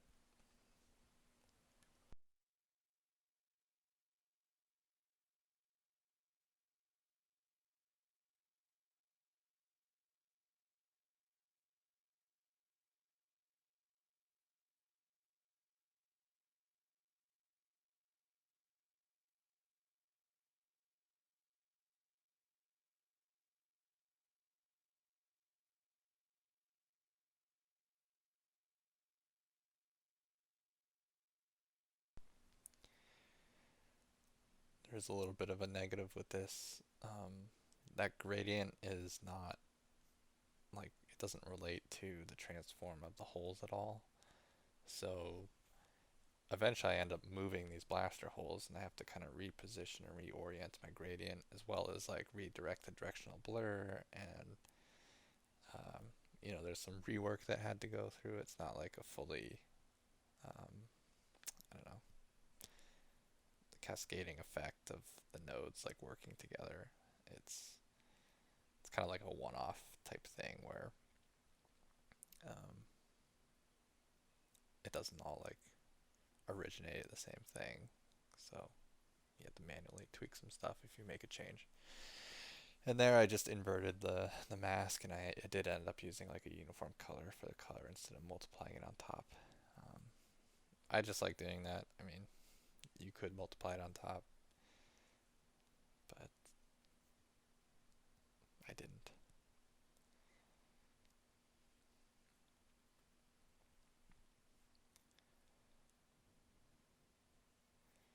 Looks like I'm making some room. Kind of ran out of room with the base color.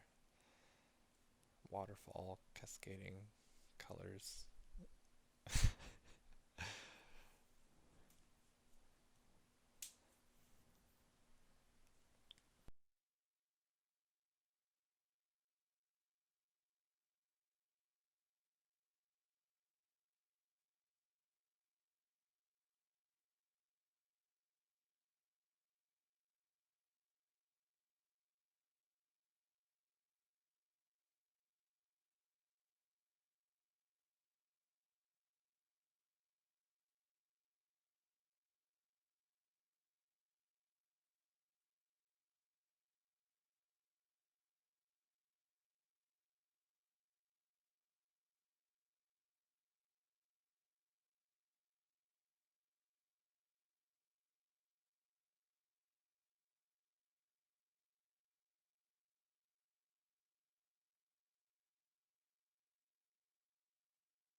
here I'm just poking through the nodes. It's a good thing to do if you're kind of like struggling with a particular shape and you've built this big graph on how to make it and you're kind of troubleshooting. Like I didn't like the shape of the tail. Like I don't know, felt weird. So I was just poking through my graph, like double clicking on each node step by step, and thinking like, okay, this looks fine, this looks fine, this looks fine. Then when I reach the problem area, like it pops in, and I go, okay, this is where I need to like address my attention and um, try to work this part out.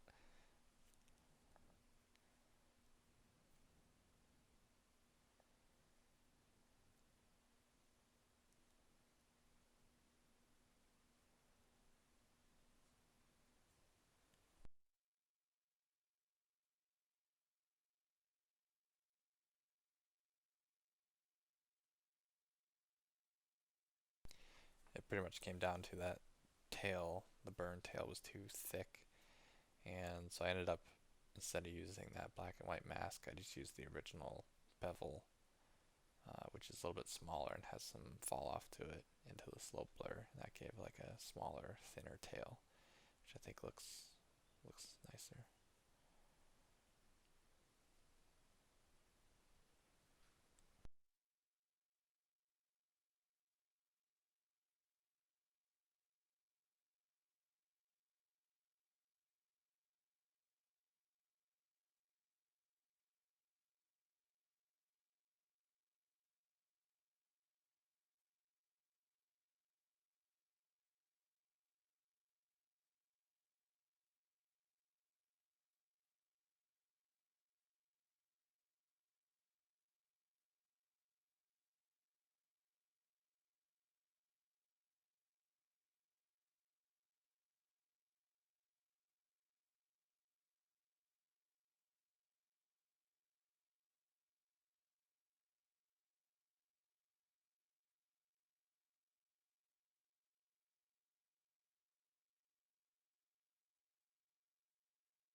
Just changing that color so it's not perfectly black.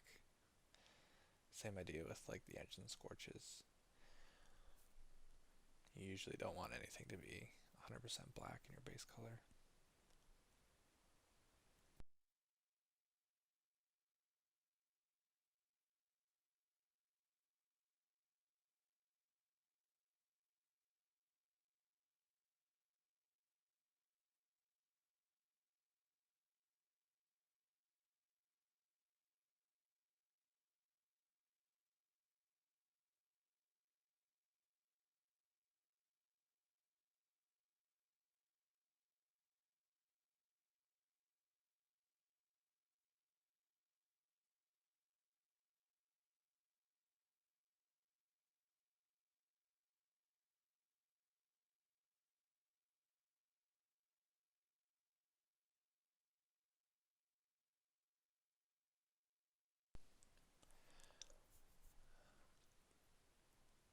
This is going to be the fire that's going to appear inside those holes.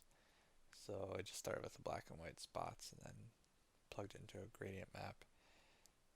And going from black to white, you want to create this like, fiery colors. Just plug down a few anchor points and going from like red to orange to yellow, maybe a little bit of white at the end. Um, you can create kind of a smoldering fire look. This is going to be like pretty subtle. We just want like little pops of like embers, almost like that. There, I move the black color up like further closer to white to kind of clamp the noise.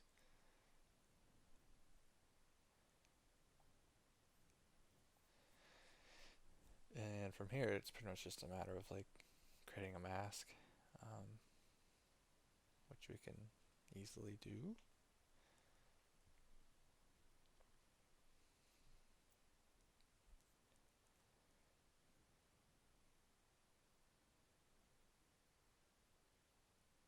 So I'm inverting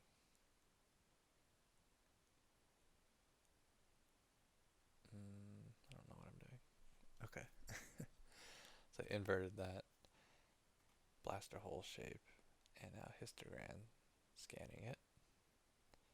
And we just want to pick out like the bottommost part. So position is going to be really low and contrast is going to be high.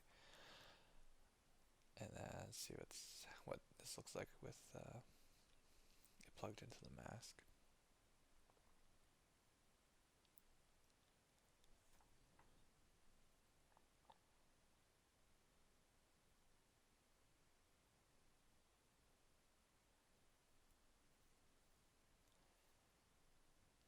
And I forgot I need to move this down to the actual emissive instead of like the base color emissive.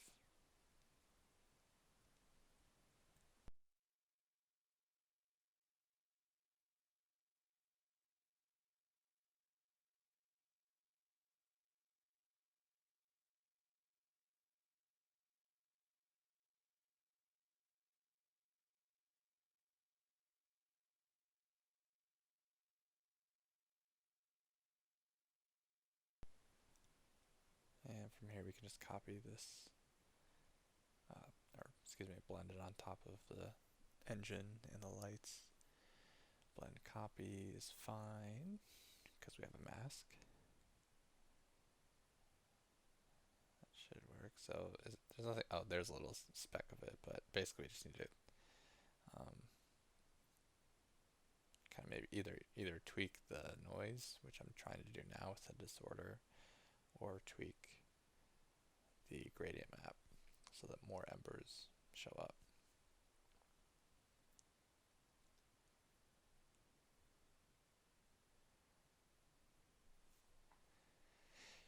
See that kind of working there. It's just a matter of tweaking to get this to fill in, both holes.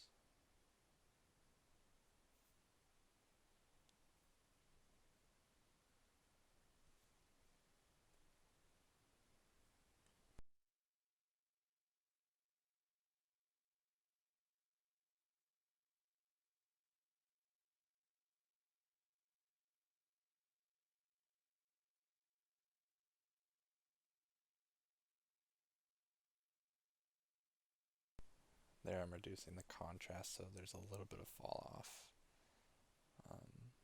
with the embers.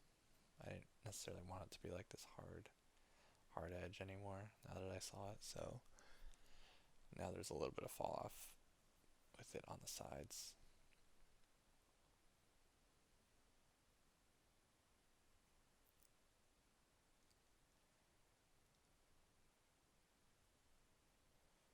And add another color here, like a whitish yellow, where the embers are the hottest.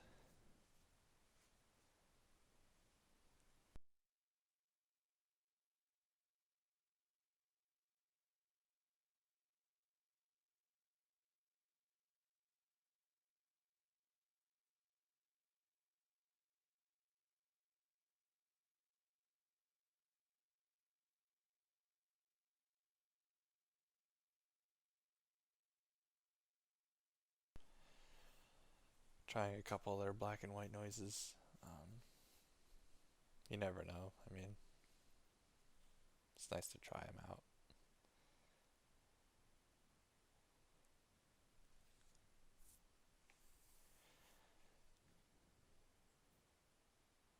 And there's one more thing we're going to do with this, and that's going to create that exposed metal lip right at the edge of the hole.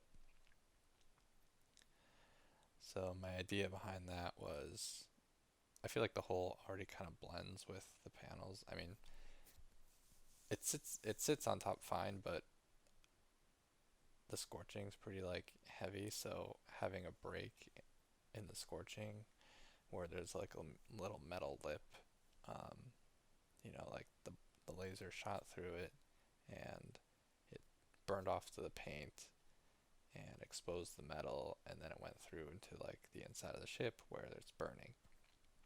So having that little lip, that little ring of metal, just kind of helps. It's gonna help like direct your eye to it's gonna be like a breaking point where your eye's gonna move along the panel and it's gonna hit that metal lip and be like, this is the edge, and then boom, like you sink down into the ship because right now it doesn't really have that effect.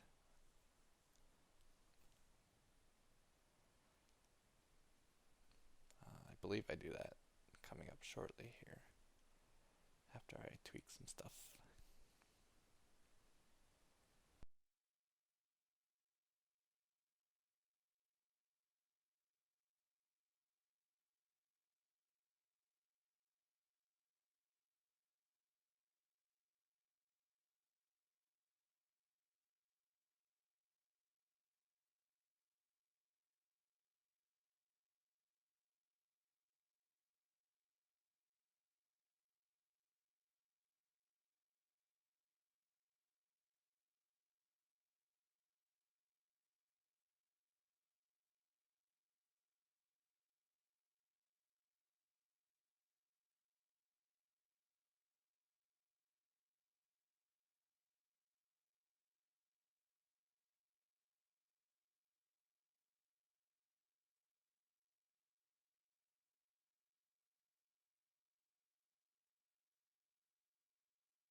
So it looks like I'm taking a break from the blaster holes, but this little process, I just wanted to create some like larger dent shapes in the panels. Again, this goes along with like damage on the holes, so playing around with the tile generator and the random positions and stuff, and just trying to get like a soft overlapping shape, turning the blend mode to max. You have to do that by default. It's add for tile generators, and by default on tile samplers, it's the blend mode is max lighten. So keep that in mind if you use a tile generator.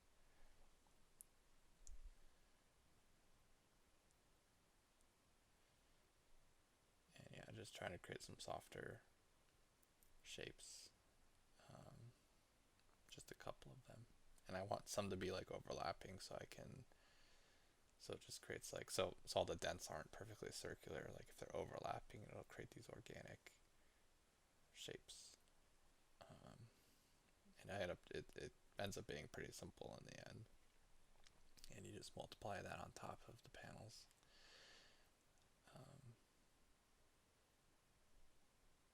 Yeah.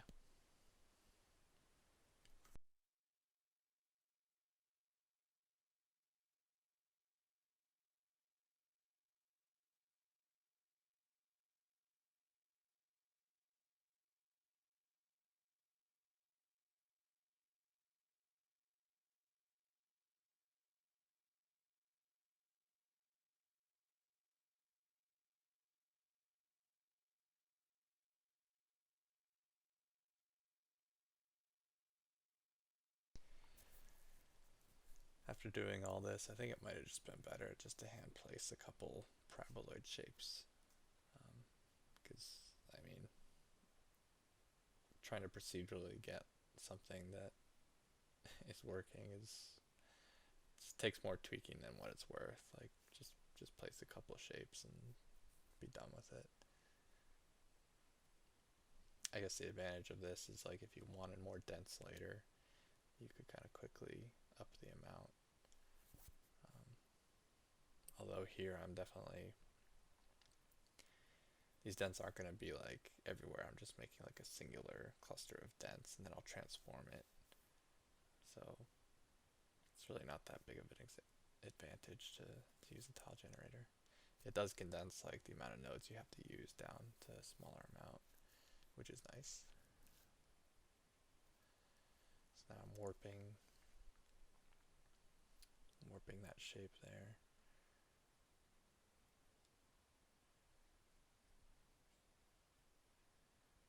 And I basically just want to create a very soft, blurry shape like that, kind of like that, and then you can invert it and multiply it on top of the panels to push the panels down.